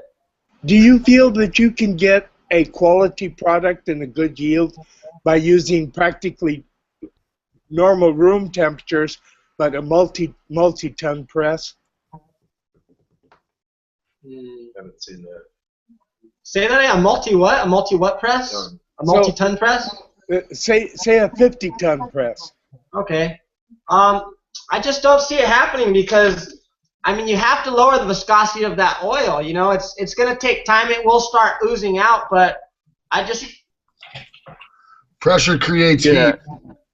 Pressure creates heat, but it doesn't create that much heat. Oh yeah, it does. It makes it so hot you can't touch it. Well, yeah, but you'd need a lot more than 50 tons of pressure to get it hot like that. Also. Because I mean, I've seen 50 tons done, and it definitely does not squish out of a flower at room temperature, even on a hot day. You know, you've got, like Soil Grown says, it's all about the viscosity of the constituents within inside the matrix. So you've got to liquefy what you want to extrude. What about out. from dry sift? Even dry sift. If you were to press out, you know, some sift, you see people putting heat to their sift before they press it out, then to dab it. Well, that's kind of like telling you it needs to be warm. It lowers the viscosity of it in order to press it out. You press out sift, I just see it smashing in place. Okay, so Sam, I have one exception to that I will note, and that was back at Cannabis last year when the Great Gardener brought his Barbara, I believe, and it was like the 90 micron 6-star hash, and I put it into the screen and started twisting on it. And it immediately, just with me twisting it to get it prepped to squeeze, it squirted rosin out. It was just amazing. But that was basically, you know, liquid. It was in Barcelona's heat, so that was a nice warm temperature inside the Cannabis. So yeah, I think with your dry sift, I'm sure, Sam. Yes. Not to mention all the heat from all the fire we had at that event, Jeff. Well, I mean, 6-star is essentially oil, isn't it? I call it micro-encapsulated oil. You could touch it in your hands. It was, you know, I have 6-star here. That's like hard as a rock. All of these little hashes, they're hard as rocks, but the minute you touch them with your fingers, you can just squish them out. I mean, much the way the guys, you know, you see them with their little hair straighteners and parchment squishing out their hash to dab. People would like, oh, what's your technique? I'm like, I squeeze it between my fingers. It just turns. It's a finger press. It's quality. Well, they used to take buds and just rub them in their hands to make hash, you know. Yeah, that's how you came up with the hash rosin technique, right? Wasn't it squishing out hits with a flat iron? Yeah, exactly. I messed up once, and that's when I noticed the separation. And back then, not even thinking, I just kind of put it all back together and smoked it. But then just for some reason, when I started getting to my melts, my half melts, that's when it clicked to me. Like, I remember that exact moment when it did that. So it's like, boom, something popped in my head, and it just went from there. Well, there it is, dude. It's the fact that you enjoyed full melt, and that when you didn't have full melt, you were like, fuck, this half melt is just like, something's got to be. Something's got to happen. That's the roots of rosin right there. That's the roots. I like that. Bong rip. Come on, everybody. Rip. Bong rip. That's history, and that's history right there, Soil Grown. That what you just told us, that is the history of rosin, man. We have a slight modification of the rip tonight. I say Rosin bong rip. Rosin bong rip. Yes, Skunkman. Yes. I think there's a guy in chat named Joseph Hayes who says he's one of the Hayes brothers. Not true. Not true. I don't know. I kind of missed most of the conversation, but someone's like, yeah, try to get him. Our farm was in the newspaper in 1978. We still live in the Soquel Hills area. I was asked to come here since people were discussing me and my brothers. Well, he doesn't have a brother. Yeah, I know. I think you might have missed that part of the story. Dennis Johnson was the creator of the Hayes strain. I think everyone's just got their own story is the bottom line. Dennis Johnson, and he lived in SoCal and was busted in '78. Okay, whatever. It's not true. They say they never gave the Skunkman our seed. Yeah, he might have lived in SoCal and got busted there in '78, but he was not one of the two so-called Hayes brothers. Period. End of story. He says there's 8 brothers. Well, okay. The Johnson brothers. I thought he was one of the Hayes brothers. Well, I guarantee you it's absolutely not true. They were both neighbors and friends of mine. And they didn't get busted in '78. Yes. And they were not busted in '78. Yes, we can hear the wife in the background. I was there too. She was there too. She knew them both. Exactly. Of course she was.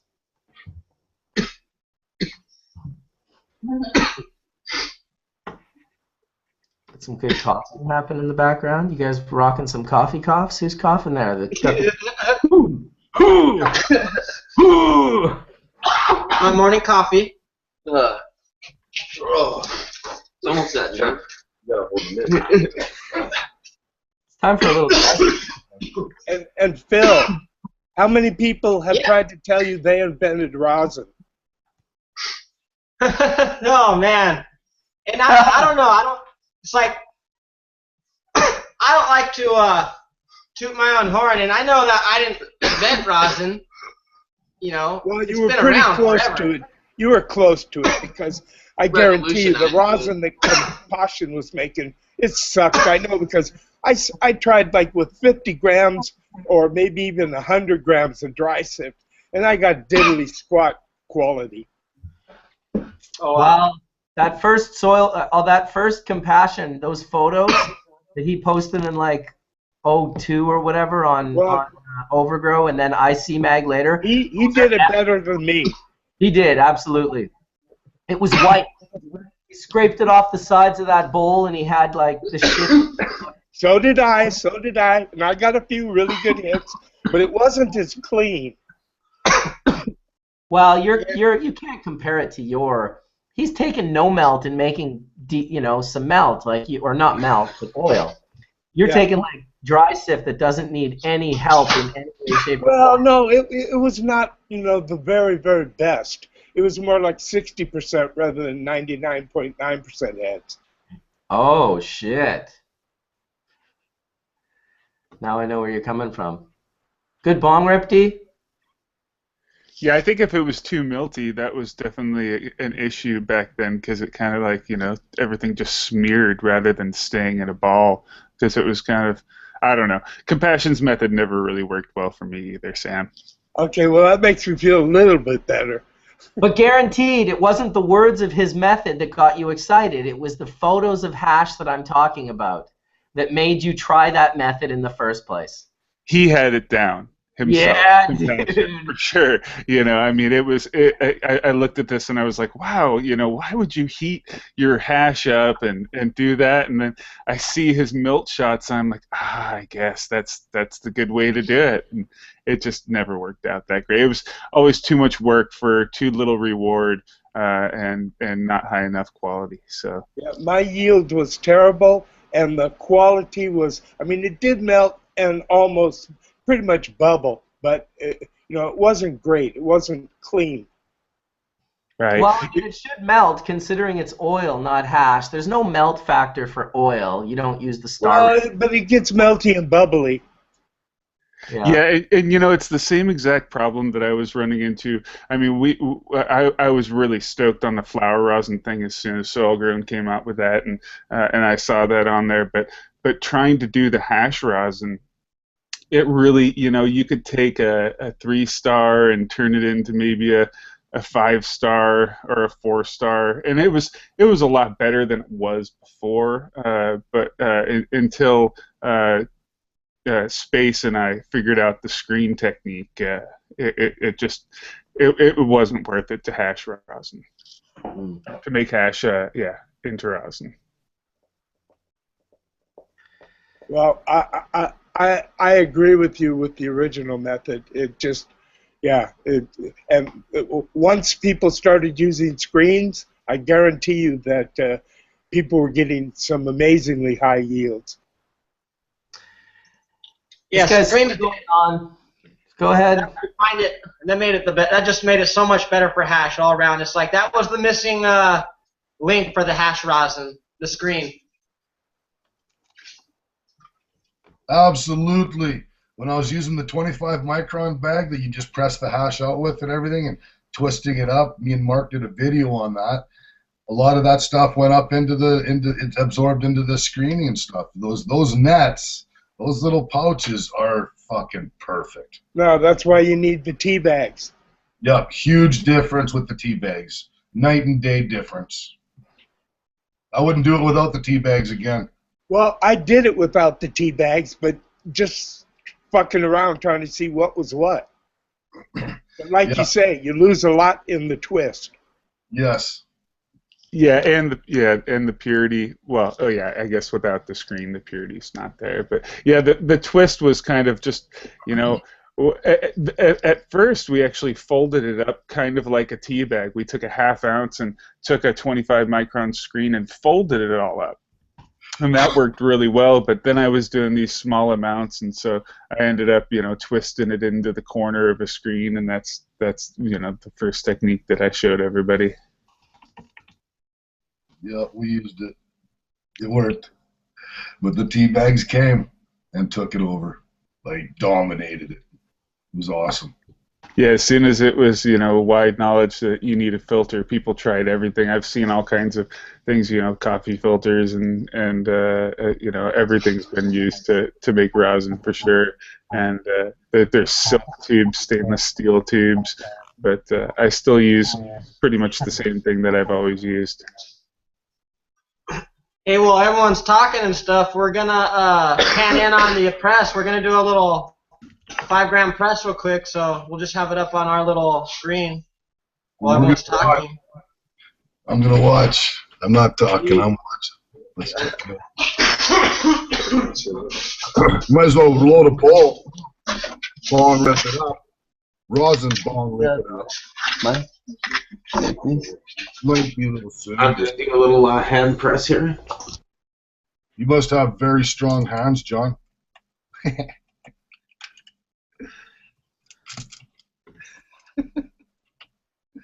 Bong rip. Bong rip.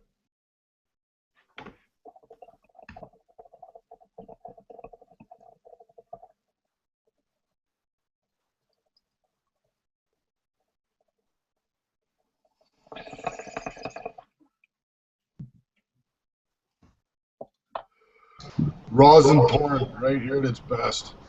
I'm amazed at how quiet we all are, honestly. It has to be the quietest moment on Hash Church.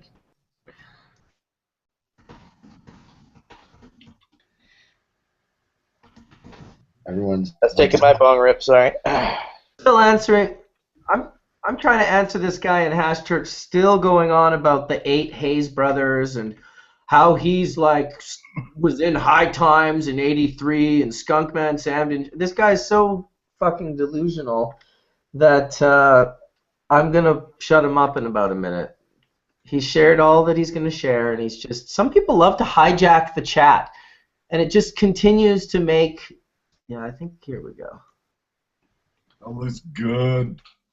Yeah, it's part of a community. You've grown a community whether you wanted to or not, and so this is part comes with it. You're gonna have all different kinds, just like the movement. We've got all different kinds, from those who are responsible to those who are absolutely batshit crazy. Just troll. Ask him what year he created the haze. There's no way to ask him. He's been blocked and banned out of Hash Church. I got rid of him. I just. Okay. Listen, it's important for the chat to be unmolested, to have a good chat. And negative energy people like to come in, and they like to focus the energy into their negative feelings, and then the chat starts getting bugged out, and it's not good. Yeah, we're missing the press. What, you guys are pressing over here? You guys are totally fucking. Do another. Yeah, just do another. Yeah, we'll do another. Exactly, and then another and another. What are you pressing? Pot or resin? We're pressing flowers with no screen. How much flour at a time? We like to do like between, for max yield, like 4 to 7. That last one was 5. Probably do like what temperature? 5-gram press on this next one. 6. We're doing a 6-gram press on this next one. What temperature are you using for the press? Say that again?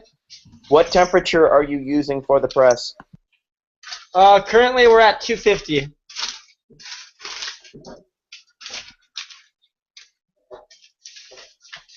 And that's without testing and playing with this strain to find its right temp. That's just our starting range.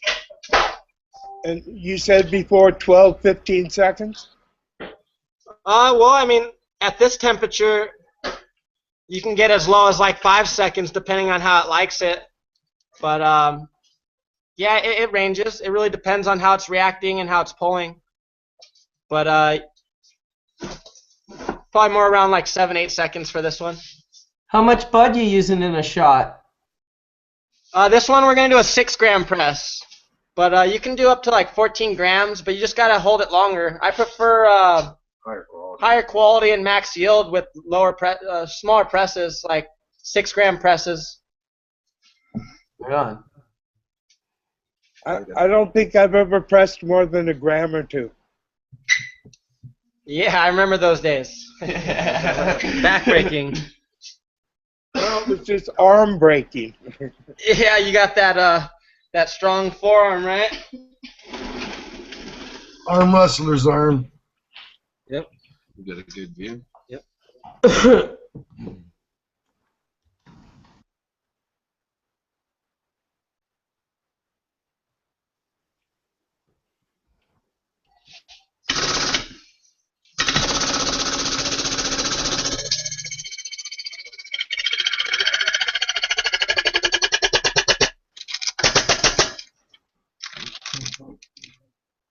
Squish.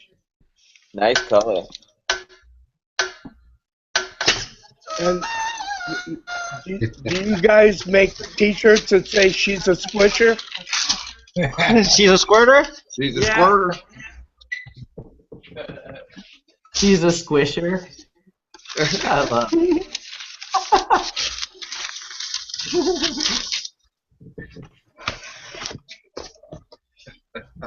Well, I like squirters. That's all I know. Well, show us the squirts. Greasy. Try to get in on that light. Hold on. Let's add a little light to that. Yeah, that looks pretty clean. It doesn't look like you're going to have to clean too much out of there. No, that's why I like to hand clean myself, because if you have some nice stuff that's hasn't been like just sitting in a bucket or in a turkey bag, it's just been stored right and dried right, it's perfect. You know, you almost don't need screens because there's very little particulate left over, and it makes the cleaning job just so easy. Right. I mean, if you zoomed in and you did a macro on it, you're going to see little particles in a lot of my flower rosin. Ooh, that would make clean. So what's the size on the plates that you have on that that press there? 6 inch by 10 inch. They're 2 inches thick and they're 6 by 10. So only the bottom one's heated. We like to keep the top one closed and allow it to absorb the heat. I'm sorry? What temperature are you heating it to? Right now we're at 250. Have you tried going lower than 250? I'm sorry? Have you tried going lower than 250? Oh yeah. We range from like 210 to 250. It all depends on what you're pressing. What the strain is. If you had we were talking about earlier. If you had two heated plates, do you think you could go to a lower temperature? Definitely. Oh yeah, I can already tell you off the bat that this flower is definitely it's already asking for a lower temperature. But this is the first squash we've done of this today, so. What kind of yield do you see, Phil? What's that? What kind of yield are you seeing, like in this? Typically, what kind of yield? Oh, like 21, 25, depending on how much you're squashing at once. That's at 6 grams. But if you go down to as little as like a 2-gram squash, you can pull in like 30% return. Unbelievable returns. Wow. It starts getting, to process a pound, it starts taking a long time. That's amazing. 30% return.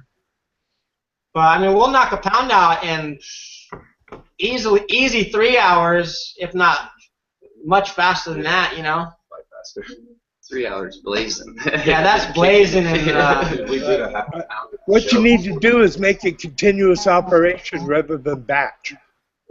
Yeah, exactly. Somebody will if you guys don't. Yeah. We intend to be that. Working on it. Oh, I thought about that conveyor belt. I think your best bet is to go to the Midwest and look out agriculture equipment, because the equipment is pretty much already in place with you just seeing it and tweaking a little piece here and there, because you want eventually, you know, booths at the High Times Cannabis Cup are good and all, and selling online and whatnot, but eventually agricultural product that you wheel out to a field, that would be. Yeah. Producing 55-gallon barrels of rosin that you could clean later by running it through a warmed-up screen. That's what I'm thinking. Heated rollers. Yeah, you start. That's for more your you know, commercial mass amounts produced. But I mean, as for keeping it the best quality boutique, I think you're gonna need man to be involved. You know, you need man there doing it. And of course, but you know, I think so man can do it on pretty big levels and still maintain an integrity to an end product. I know it for a fact. Most can't. No doubt. Some can. Be the one that can. You're right. Yeah. There's a will, there's a way. Yeah, you check out those seed extruders that like squeeze the oil out of flaxseed and stuff. They're crazy. They have like crazy ton pressure, and it squeezes the seeds out, and the oil just comes out like a fucking juicer. You can't believe it. All stainless steel, running nice in a, you know, the way it flows is basically makes it more viscous and keeps it going to where it is. Pretty incredible units out there. That well, you got to think, if all this happened in 1 year, shit, that could happen in the next 5. Oh yeah, no doubt. It's evolved so quickly in just 1 year. Look at what happened with BHO in 6 years. Insane. Yeah. BHO actually came out in '99. So yeah, crazy. Yeah. The development started happening really fast within these last few years with the whole industry. Really, we were doing it in an M&M container, M&M mini containers, like in high school a long time ago. Yeah. Yeah, there you go. Yeah, it's pretty trippy how, you know, I think really that BHO was the one that got so popular that it was really the fuel behind all these different extraction processes, because so many people got into BHO that the people that started moving away from BHO really built the popularity of water hash and dry sifting over the course of the last 5 or 6 years. That really paved the road for something like rosin to come into play, which is, it's no, you know, what was he doing? He was looking to turn his half melts into melt. Oh yeah, definitely, and going the solventless way is the only reason why I got to where I am now. You know, I stopped smoking solvents a while back, so it's like washing and doing all that for myself that was it. That's what I mean. It's like, it's a weird thing, because I've been doing this solventless thing for almost 20 years, and it never caught on with my education and my sharing nearly as much as it caught on with people who themselves were into BHO, and just they created this sort of division that people think I created. It's like, no, it's like some people decided they wanted to, instead of smoking both, for whatever reason, they decided they wanted to smoke solventless. And that's really the energy behind rosin and how it blew up, and, you know, John's death of BHO video, and like it all, and I'm not saying there's any death of BHO happening. I'm literally saying that the credit for the solventless movement today is built on people who were very much into BHO, certainly not built on me or anything that I was doing, and decided to stop smoking BHO and start promoting, you know, the solventless the way they promoted their BHO. So it's just an interesting. That was me. An interesting thing that I noticed. Yeah, most definitely. Because I was trying. Honestly, I think it's all growing in popularity. I don't think that, you know, we may perceive these little waves in the ocean, but I think the ocean is just swelling. You know, from my perspective, you know, visited BPG in Harborside the other day with the Dronkers, and you know, the amount of everything that's available is growing, you know, from Bubbleman, you know, water hash to, you know, incredible beauty and extractions. And also, you know, now there's a consciousness for dry sieved, and people are actually looking at that. And you know, you're starting to see all these elements in the marketplace, and I think it's fantastic.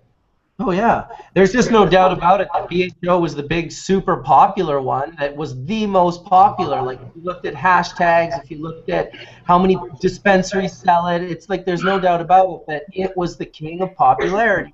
It's still, in all truth, it's still going to be because of the way that Absolutely, and I never said it wasn't, but what I am saying is huge still.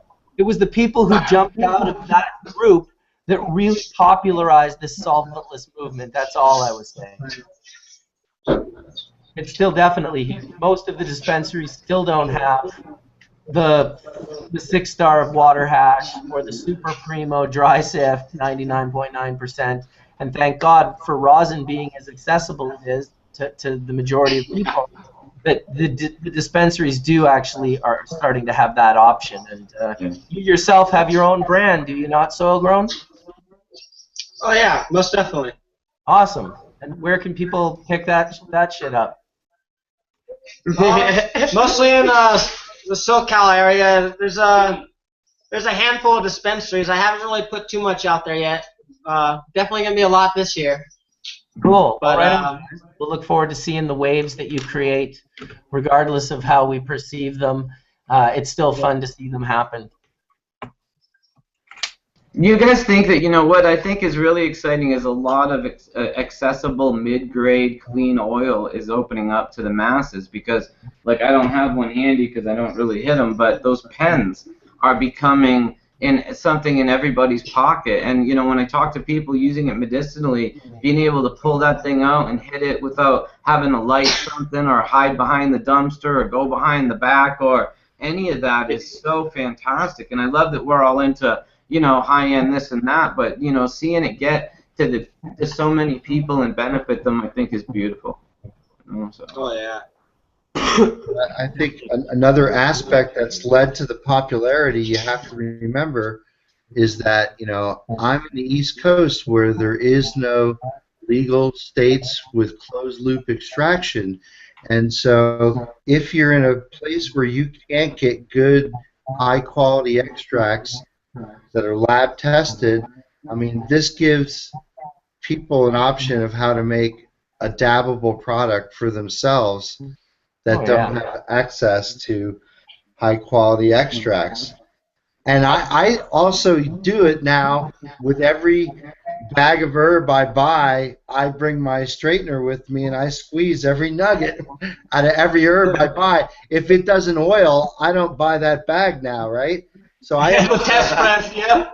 I use it as a criteria on whether or not I buy a bag, right? That's so funny, dude. That's one of the things I mentioned a while back, that like dispensaries and stuff could be using this simple method to test the tiny little bud. Just weigh it, squeeze it, weigh what you get. You got a basic idea. You see what kind of oil comes off of it. You can taste it.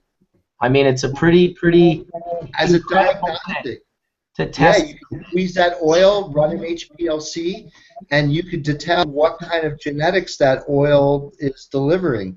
You know, regardless of whatever, you know, is being said, the data doesn't lie. This is what the data is. Oh. I'll tell you right now, if I got a pound and I squeezed off some of those bud chips like Bubbleman did in Jamaica, I wouldn't pick it up. That's the test press right there.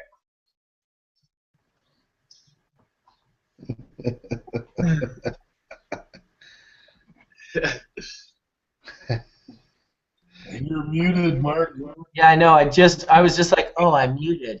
Yeah, I was just saying the Jamaican stuff. Once we started getting this light, golden, like unbelievably tasty sun-grown resin, you yourself, who's made a lot of rosin, would notice right away it's different.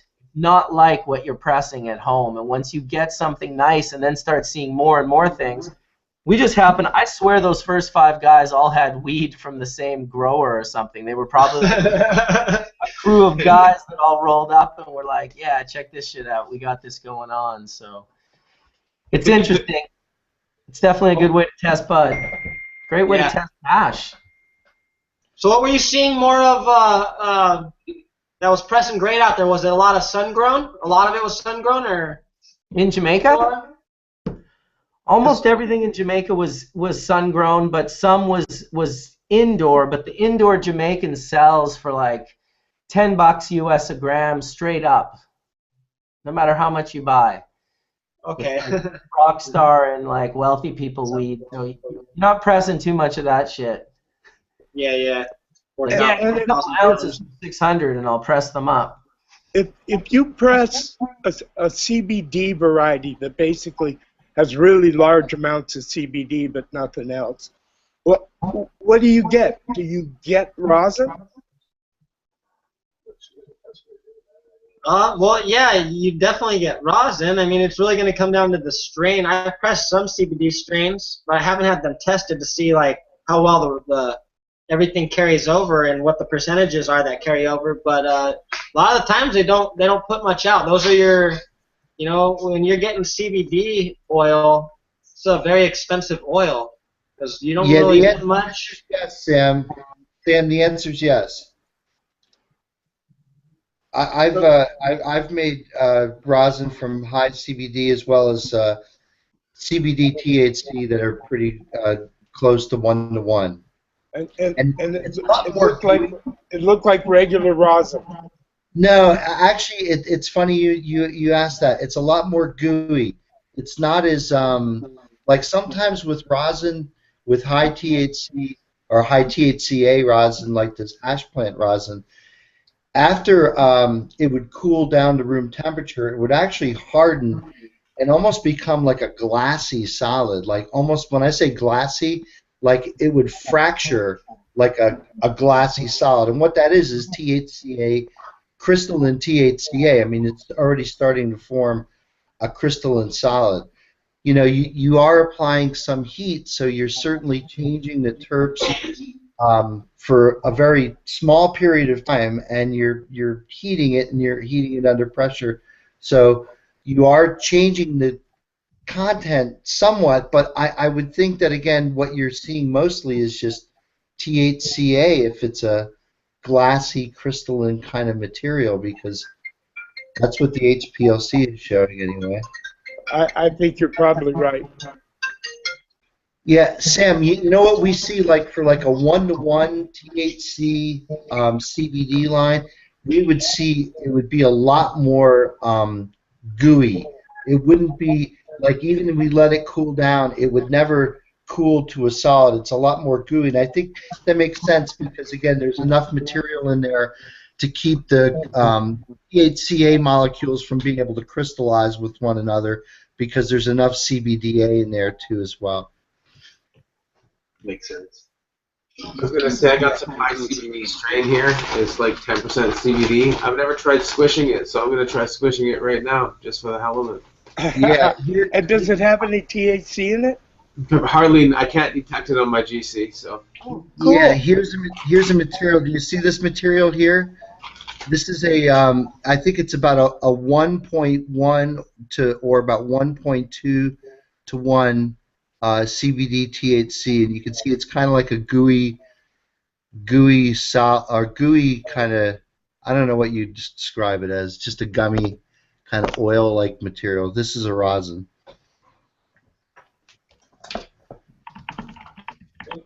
Do you like CBD, Mark?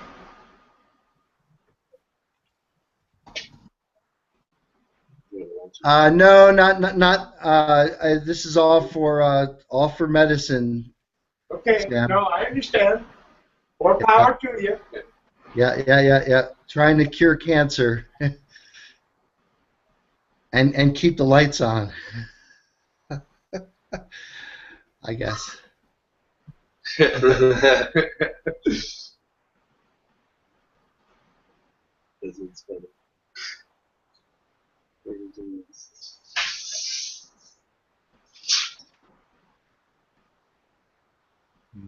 Long load or what? Looks like Jamaica. He's back. He's pressing some CBD buds right now. Oh, nice. Yeah, whenever I press out CBD, I call it that solventless sap. Sappy saps. Right. It's really gooey, right, Phil? It's Always. like Sappy. Yeah. Yep. If it's a nice warm day out, there's no getting it off the paper, Sappy. With high THC varieties, do you ever find it that you see after it cools down, it becomes like a glassy crystalline solid? Have you seen that where you could actually chip it and it actually behaves like a crystalline material? Where it's almost like a shatter? Yeah. Oh yeah. Most definitely. Yeah. This one diesel that I did was like 95 degrees out, and it was still shattering. Wow. Oh, let me plug in the computer before it dies. Got it. You're plugged in. Just been pretty chill today. Relaxing. Hitting many bowls. Hey, Mark, how much can you tell us about some of this stuff that you have, like the good melt 1 gram? Yeah, you haven't even seen these yet, have you? Oh yeah. Well, I mean, you've seen them, but oh my gosh, they smell great. They're really great. Cheese bomb there, or Cavello? What was that? Cavello. I got Jagu. Jagu, that one's a new one. Terp melt, and then I got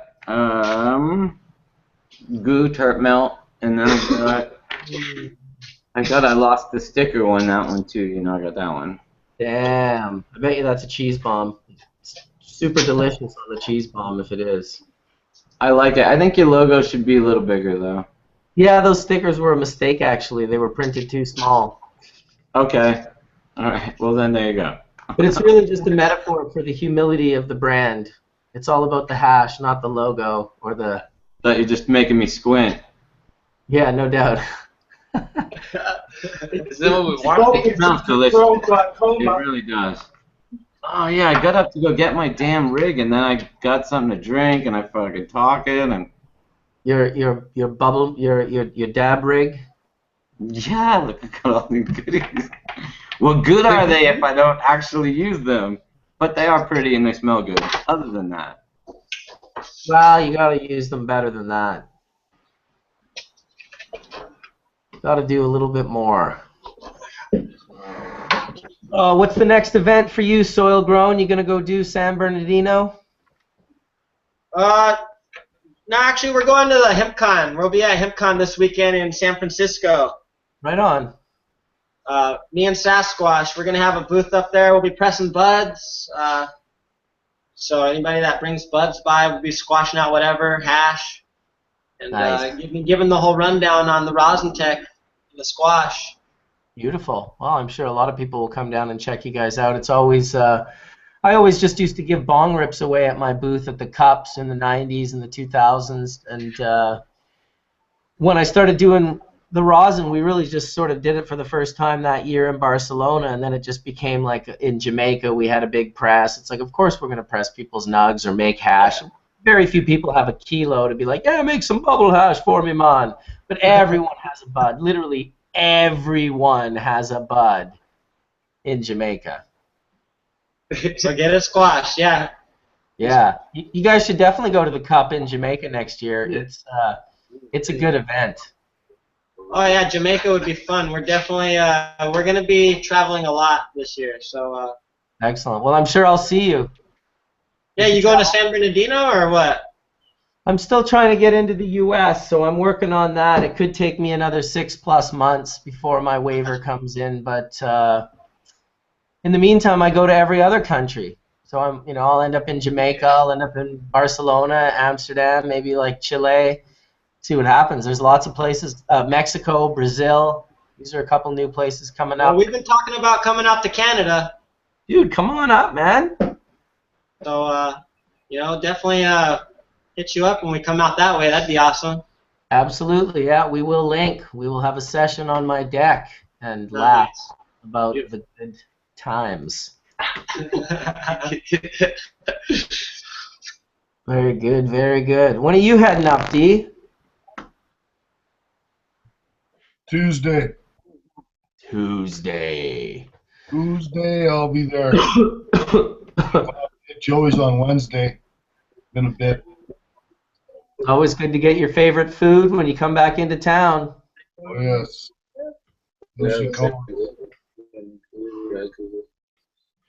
Way to do it. Isn't there an event going on in Canada right now? We got a couple events coming up. There's one in the center of Canada, well, closer to the center. It's more East Coast, I guess, Toronto. It's the LIFT conference. It's sort of dispensaries, licensed producers, processors, tons of different people involved in the industry will go to that event and link up and see if they can't do good business. And then there's another one in July 9th and 10th. Don't know the actual name for that one. I should probably figure it out because it wouldn't be good if I didn't figure it out. But yeah, she's this woman Salome is doing one here in Vancouver. I think it's at. I gotta figure out the address. I gotta figure out the name of it too. Terrible to be live and not know the name of the thing because I'm speaking at it as well. It's called the Hemp and Cannabis Conference. Nice. Yeah, we'll have one of our presses out there in Vancouver. Yeah, awesome. Well, yeah, if a press is coming to Vancouver, it better be coming to my house. It'll be at the 420 Fest in Vancouver. You guys are going to be up here for 420 or just send someone? Somebody bought one and they're going to already be there setting it up. So. Okay, well, I'll go check it out. Push people's butts. I'll go check it out for sure because I'm not sure if I'm going to do a booth myself. I think I'm just going to walk around that day. I was going to do a booth with Tony, but he canceled. He's not coming up for 420 anymore, so I think I might just walk around and not be all busy and insane in the madness. Maybe get some drone footage if I can of the crowd. Where would we purchase one of your presses from, Solgrone? You got to go to supporttheroots.com or type in sasquashrosinpress.com. It'll take you there. Beautiful. Or direct message us on Instagram, Sasquash Rosin Press or Soil Grown. Get a hold of one of us there if there's any confusion. But the website's pretty detailed. What's the prices on them? They're $22.95 plus tax and shipping. You can always, come here and pick them up if you want. In there, man. I'm a terrorist in their eyes, I think. Yeah. Yeah, I'm not even sure if I'm allowed in Canada, so I'll have to figure it out. I hope you guys do come to Vancouver. It'd be really good to sit with you guys and get just fucking peeled. Just get turned out. That'd be sweetness. Hell yeah. But yeah, it should be pretty easy to find the press, man. Yeah, sasquash.com. I'm looking at here and support the roots. Yeah, support the roots. Nice. Sweet. Hey, welcome, Tony. Hey, Bubbleman. How's everyone today? Everyone on the panel. So, Grown, what's up? What's up, Tony? Not much. I finally got some sleep. I guess I overslept. Sometimes you need to get some sleep, man. Yeah, my body was tired. But I'm going to wake up with a half-gram dab, so I think it should be pretty good. Oh, that's not bad. We'll join you. Oh, you're going to go where you drool again? Bong rip. Rip it. Rip, dip, double dip.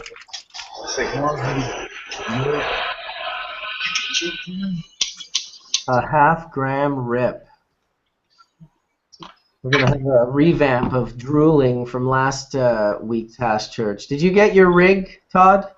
Well, the drooling had to do with a triple dip.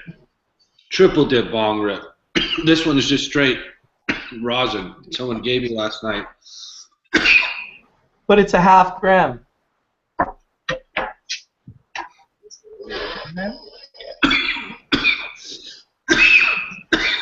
Here comes the show. Oh yeah. I've got your camera. It's the morning exercise for your lungs, you know. You gotta get up. Getting charged for the day. It's like multivitamins for your lung. Absolutely. Multivitamins. So, yeah, somebody gave me some hash last night called YouTube. YouTube? Never heard of YouTube? Yeah. Never heard of it. Not YouTube hash. I think we're on it right now. I never heard of it either, but these cats were telling me it was called YouTube Kush or YouTube something. And I was like, you got Bono terps in there? And they were like, what do you mean? They're too young to know what U2 was. They thought you said mono terps. Yeah. I said Bono. Like we cure out the monos, bro. We cure the monos out. It's pretty good, though. It's okay. It's like a subtle kush or a subtle OG or something. Well, you just taken like 15 rips of it in the last minute, so you should have a good idea of how good it is based on that. Really strong, though. So, Cliff Notes, what did I miss? Like, just give me 3 sentences. What happened on Hash Church?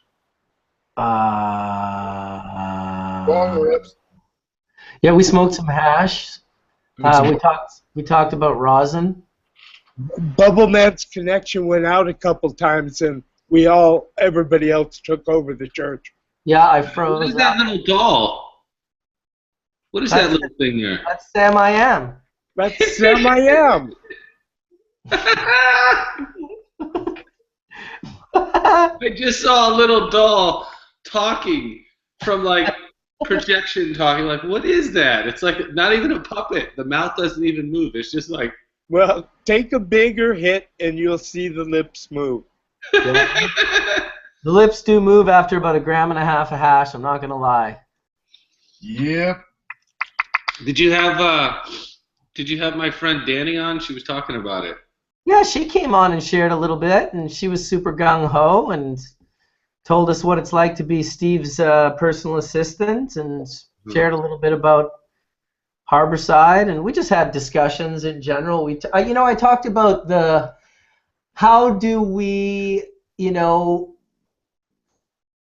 access the good money, the good investors, without, because so many people are just really like afraid of this, and me included, of people just coming in and buying this industry out. And you see it in Jamaica. The local Jamaican farmers are afraid, and there's always like a fear. Here in Canada, we're worried that the LPs are going to be the only ones given licenses, and even though we know that's not going to be the case because it's our federal right and the charter was breached, and our great lawyers did a great job of winning our injunction for us, and the federal government's not appealing our injunction, so we know we're going to be able to grow, but what kind of plant limitations are they going to try to hit us with? They're definitely going to do some sort of fuckery. They have to. It always happens.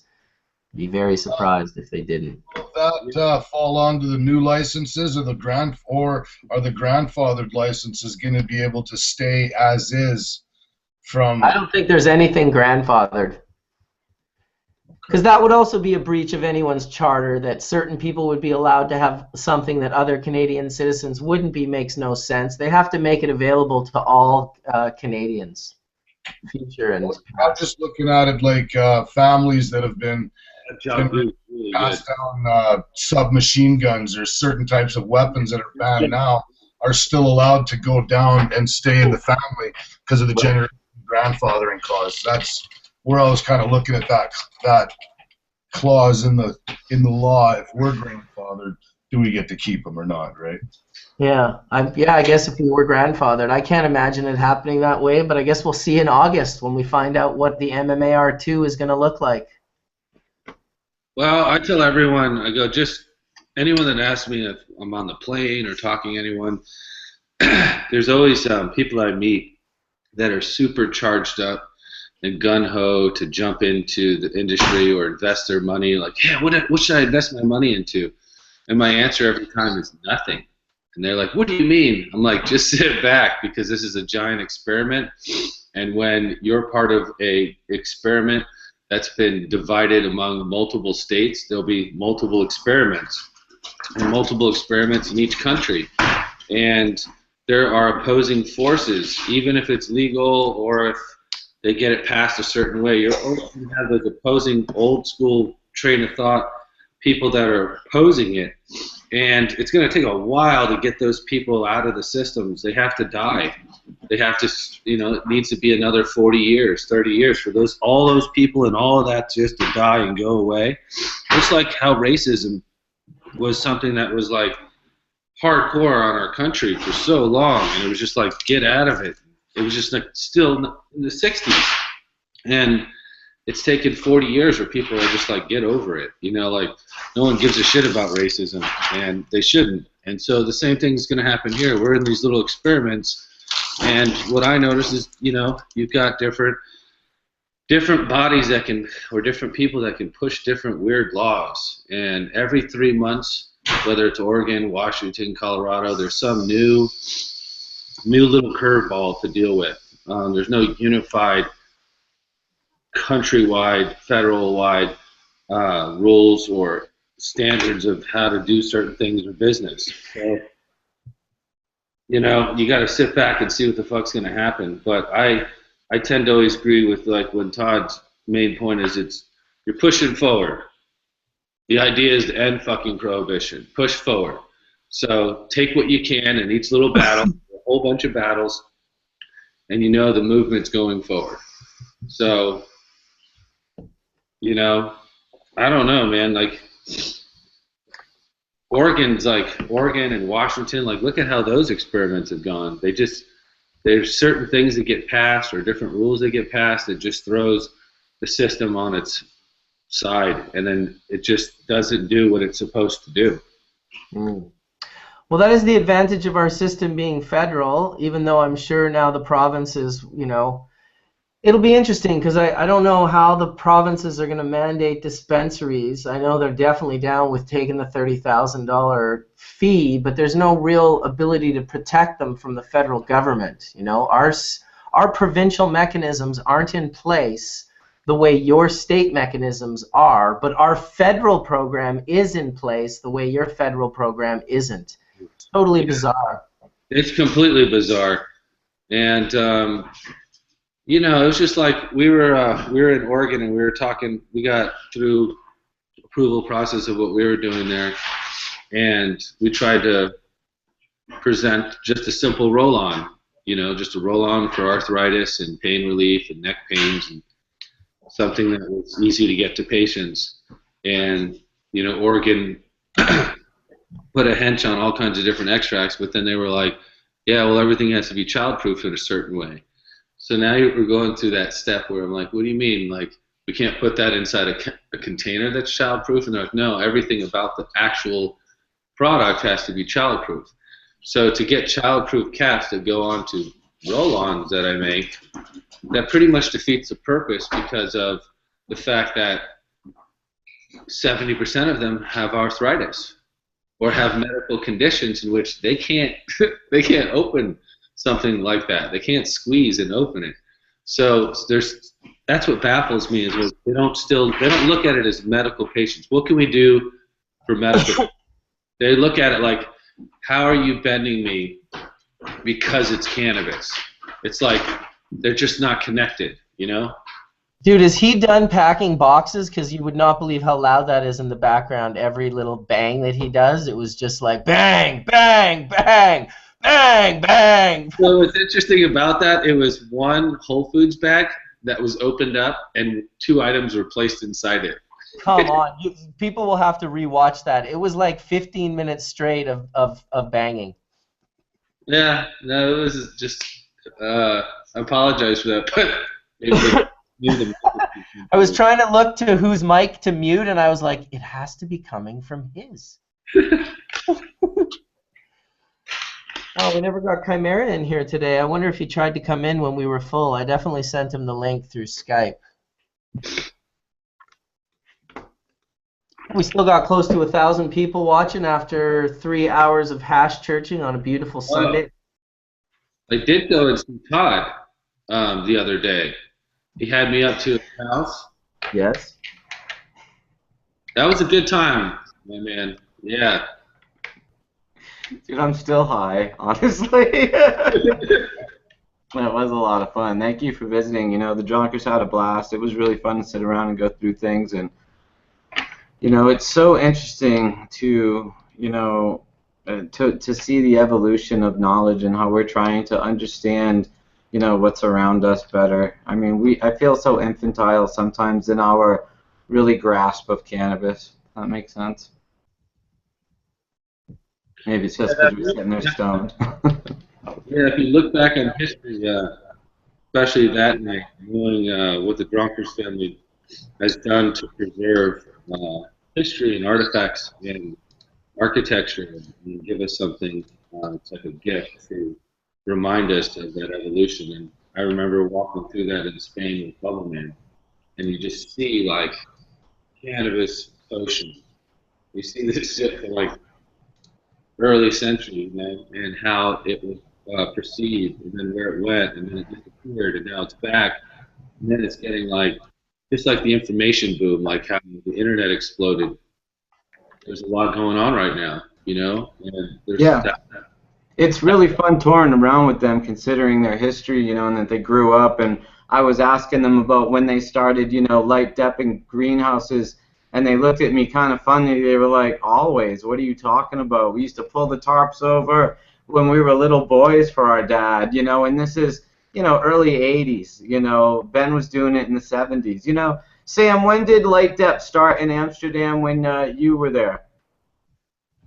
I think Ben might have did it in '83 or even '84. I'm not sure. At least on some sort of level, whether it was an automated system or manual, I'm not sure. I think it was automated because it was probably a chrysanthemum greenhouse. Well, the ones they were telling me were not. They were manual, and they were talking to me about having humidity problems and dumping water on the plants. The first time I did it, I think, was '86, and yeah, it was quite literally a changer of history. Game changer. And you know, and it's old, and then this is just old hat to them, and to us, you know, it's you know, light dep is becoming the whole light dep movement. It's kind of funny in some ways. Here you have the waves, Mark, you know, washing around. You know what I mean? Because what is old knowledge to them is new knowledge to NorCal. You know, so. Well, I think the chrysanthemum flowers were using this technology pre anyone using it with cannabis even. Weren't they using it in greenhouses in Holland, Sam? Absolutely, they were. I think in the '70s, but for sure in the '80s. Yeah, that's what I figured. That's where we get most of our good ideas and such from these different agricultural products there are. They were using it in the little short Venlo greenhouses, which are not very tall, but they could be automated. I saw one that had been automated, gee whiz, 20 years ago, and it was one of the first ones in Holland, and it was darkened 30 years before that.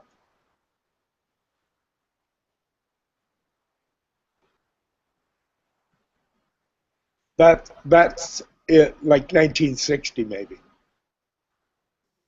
Interesting.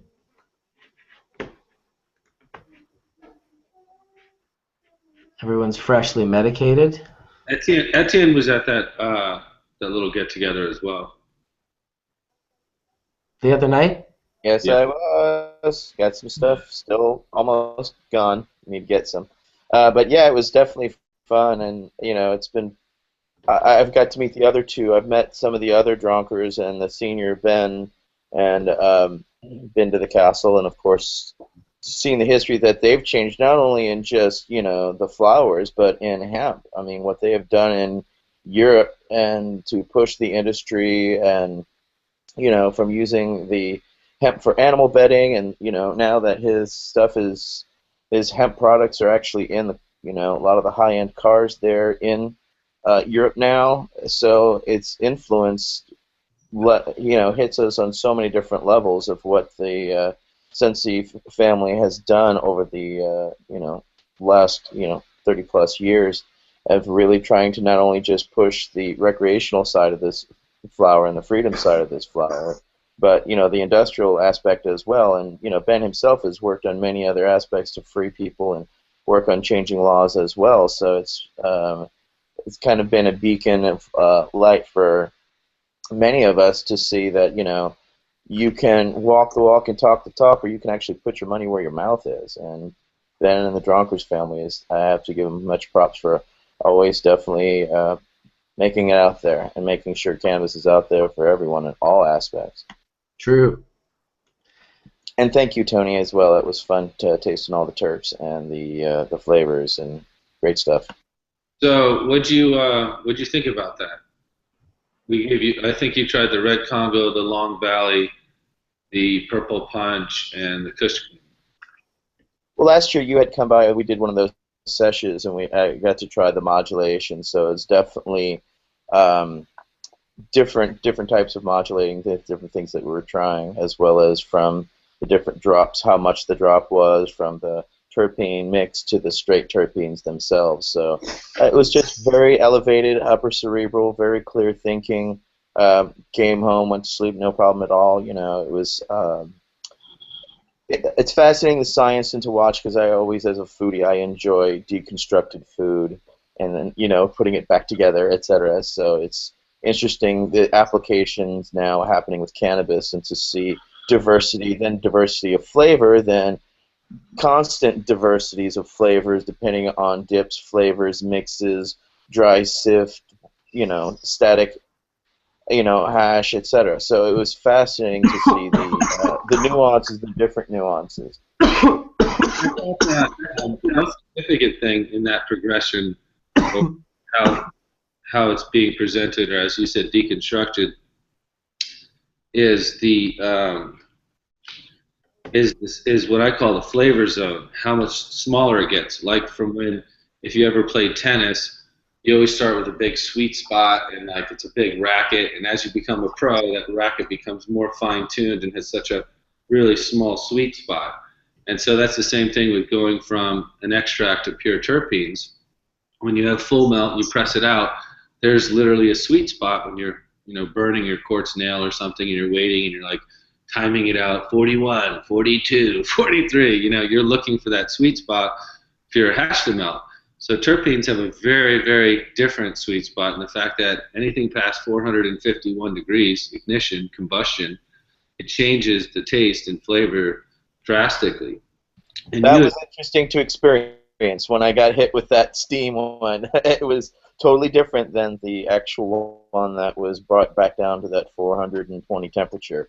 That could totally tell the difference, and that was interesting to experience, because I've heard talk about it, but then to actually experience how much of the flavor was lost in that just difference of 100 degree temperatures lower or plus, I guess at the time.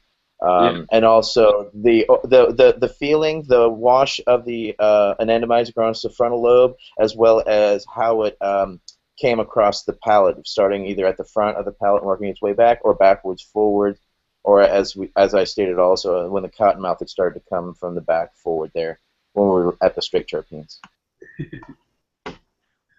That's a pretty good description. That's so funny. Yeah, no, so we did that, Bubbleman. The nail was really hot. It was like 550, and I thought it had cooled down, because Todd has this like quartz. He's got a quartz with a flat nail like yours. Mm-hmm. And I think I'm convinced that I like the quartz. Much better than the silicone carbide. Well, and the way Todd does it, he has a little torch that he does keep, and he cleans the quartz in between, like say 5 or 10 dabs. So the quartz is always like perfectly clean, That's a good way to keep it. But we all like low temp dabs. I think we're all trying to, savor the flavor. Yeah. But it leaves all that wax and goo behind that we don't flash off, we don't inhale, which I think is even, is what it is. I'd be interested to see what that stuff tests at. Also, I keep waiting for somebody to come out with a design I tell everybody I can, which is start the temperature low, and the second as you draw air on it, it raises the temperature up for the next 10 seconds until it finishes off the cannabinoids. Like how you puff a joint. Yeah, exactly. You got it. So the temperature starts low for taste and ends up high so you can finish off all the cannabinoids. I was literally talking to the guy from Vape Exhale just the other day, that very same thing. I was saying, yeah, like if you're designing a secondary, like a newer version, see if you can't and I haven't even used this unit yet. This was just basically from talking to you, Sam, like getting a D-nail that takes a rip at a lower temperature and then heats up to ensure, because there's no denying that like the head ringer that you get from taking a higher temp dab is different from the tasty rip that you get from a low temp dab, and it would be nice to combine those two for the best of both worlds dab. Yeah, so that's also why I like that little dial on that one, because you can start low and then turn it up. Yeah, and you can put the rod in and you can turn it up, and it's pretty sensitive. It's awesome. You have to experiment with it. It's a very interesting thing.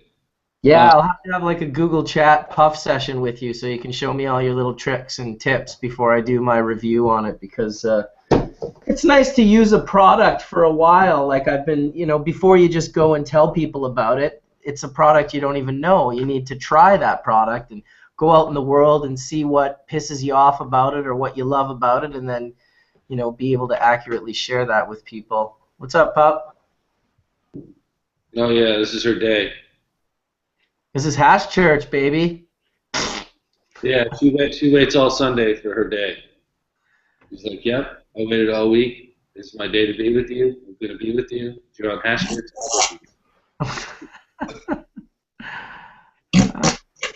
Dude. You don't have the squirts today? No, she's doing pretty good. I got her back to this raw food that's in the freezer. It's like all just natural ingredients. It's just like freeze dried kind of, but like still frozen. I don't even know the state. It's kind of like a mochi ball. Raw food mochi. So that's her favorite, and I realized that that's what I got to stick with. It's just hard to do that when you travel, to have fresh mochi balls wherever you go. Hey, that's the life of a raw food. Yeah. Well, maybe one day. I'll just have somebody follow you around.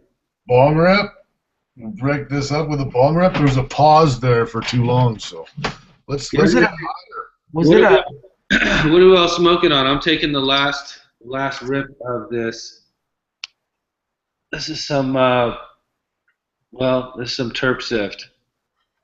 Kind of a new thing, but what are y'all smoking on? What is it? Going on the last of my Tony stuff here.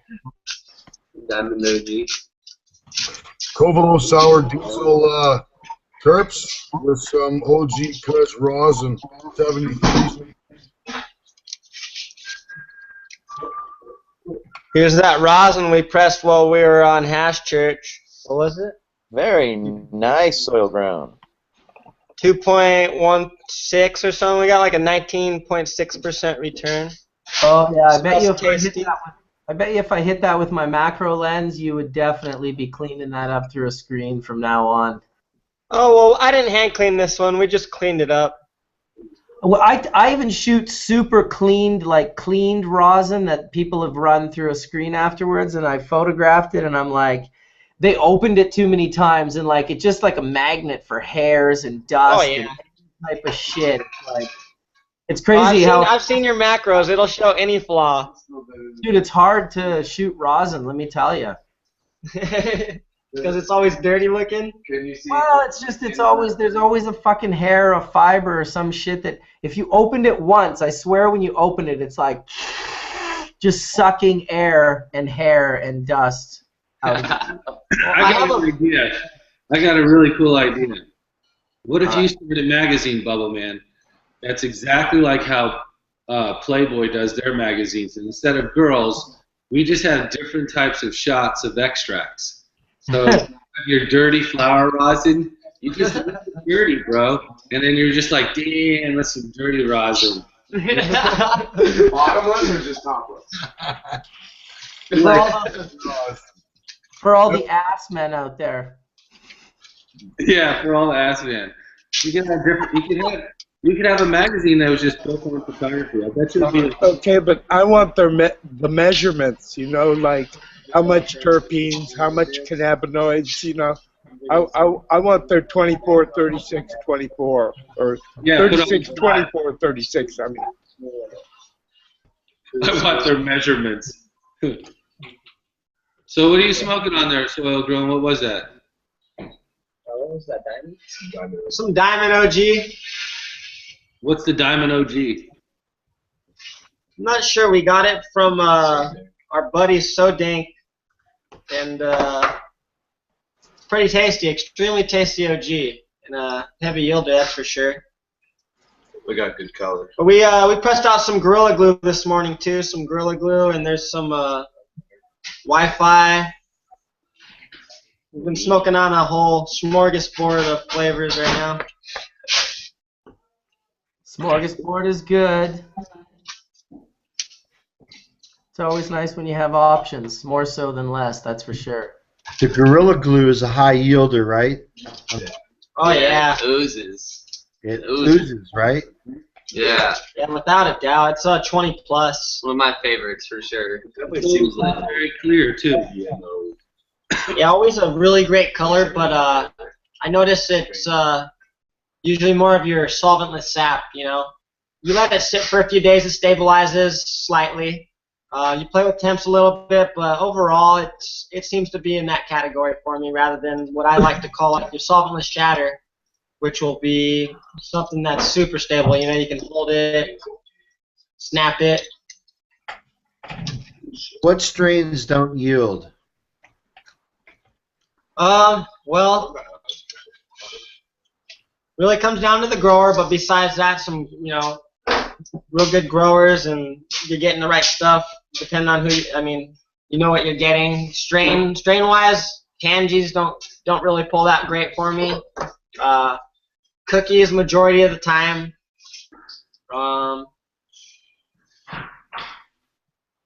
What does yield? I mean, a lot of stuff yields usually. If you're getting the right stuff, it's more of like finding the right stuff and knowing what strains. I like to play with OGs, and like right now I've been playing with this Black Water OG, and I think that's like Cali Connection. I'm not sure on the cross. I think it's like Mendo Perps and Purple Kush, but it definitely dumps. Super tasty, very unique terps. And I pressed out some Black Lime that just pulled out like 9%. CBD, most CBD stuff, very little returns. So where do you think that is on the CBD? I also noticed that.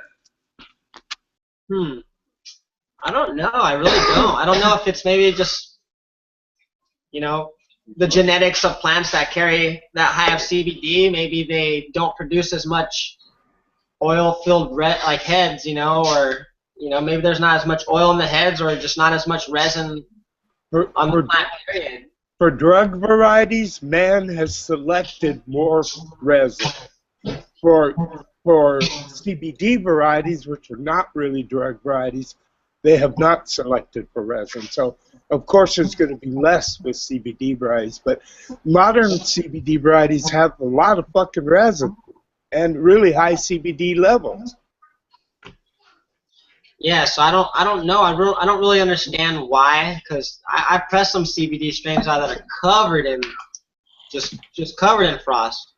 I mean, well, I had real trouble with CBD varieties that were basically about 10% CBD with really no THC or very little. And when I tried to dry sit it, I had a hell of a time. Okay. Yeah, I don't know. As for the rosin, it's not very forgiving. It's not very rewarding either. I mean, you don't get much. But it's definitely worth having. It's some really good rosin, that's for sure. Yeah, and for people who get a benefit with CBD, must be amazing. Yeah, I'd imagine so, most definitely. I mean, there's definitely a noticeable difference in the rosin. Yeah, that the 2-to-1 CBD solventless thing that Bubbleman and I did with Emerald Cup. That took so much flowers. Just for the entry, it took I feel pounds of flowers. To get a 2-to-1 solventless CBD tap. It's I feel like it took forever, and I kept running it through smaller filters and 10 microns and things like that. But I tried to get it to it was couldn't stay on paper. You could pour it on paper, it just oozed everywhere. And so I remember that taking so much though. And to hit the 2-to-1 was really cool because I'd never really done it, and I knew it would take a lot. But it's definitely not a yielding process at all, which sucks for CBD. I just thought I want to hear what you thought about it too. And I think you could turn the temperature up a little bit and maybe the pressure, but it doesn't seem like there's just that much in the plant, in that process. You know? No, I definitely have to agree with that, considering, how many times I've played with it and got to actually squish some CBD, and it just seems to be overall what I find with it. It's just not a yielder.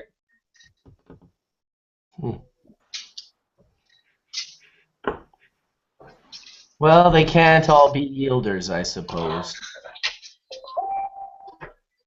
Or maybe they can, if that's what we focus on. You gotta choose wisely.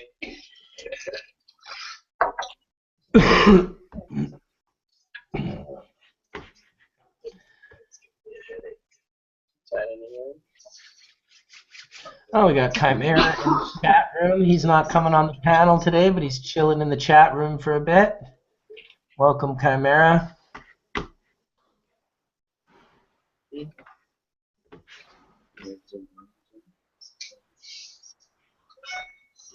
Yes, indeed, Robert. We will see you next week. See you. I gotta go, guys. Everybody have a great Sunday. Good seeing you, Scialdone. Yeah, dude. Enjoy your Sunday, man. Thanks, brother. We'll see you soon. Have a good one, D. We will see you soon. Well, it's a nice chill day. I might call it a day myself after 3 hours of hanging with the panelists. I think it might be a nice release for everyone to go and be able to enjoy their Sunday. So I thank you for coming in, Soil Grown and Sasquash team. Good to meet you guys. Thank you, man. You're nice to be in here. Yeah, don't be a stranger on Hash Church, and obviously thanks to all the regulars, Etienne and Sam, Mark Scialdone, Todd McCormick, Tony Verzura, Johnny B and D420K who've already left, and anyone else that I'm forgetting. Thanks for hanging out with us, guys, and go enjoy your Sunday. Have a great day, and we'll see you next week. Peace. Thanks. Peace.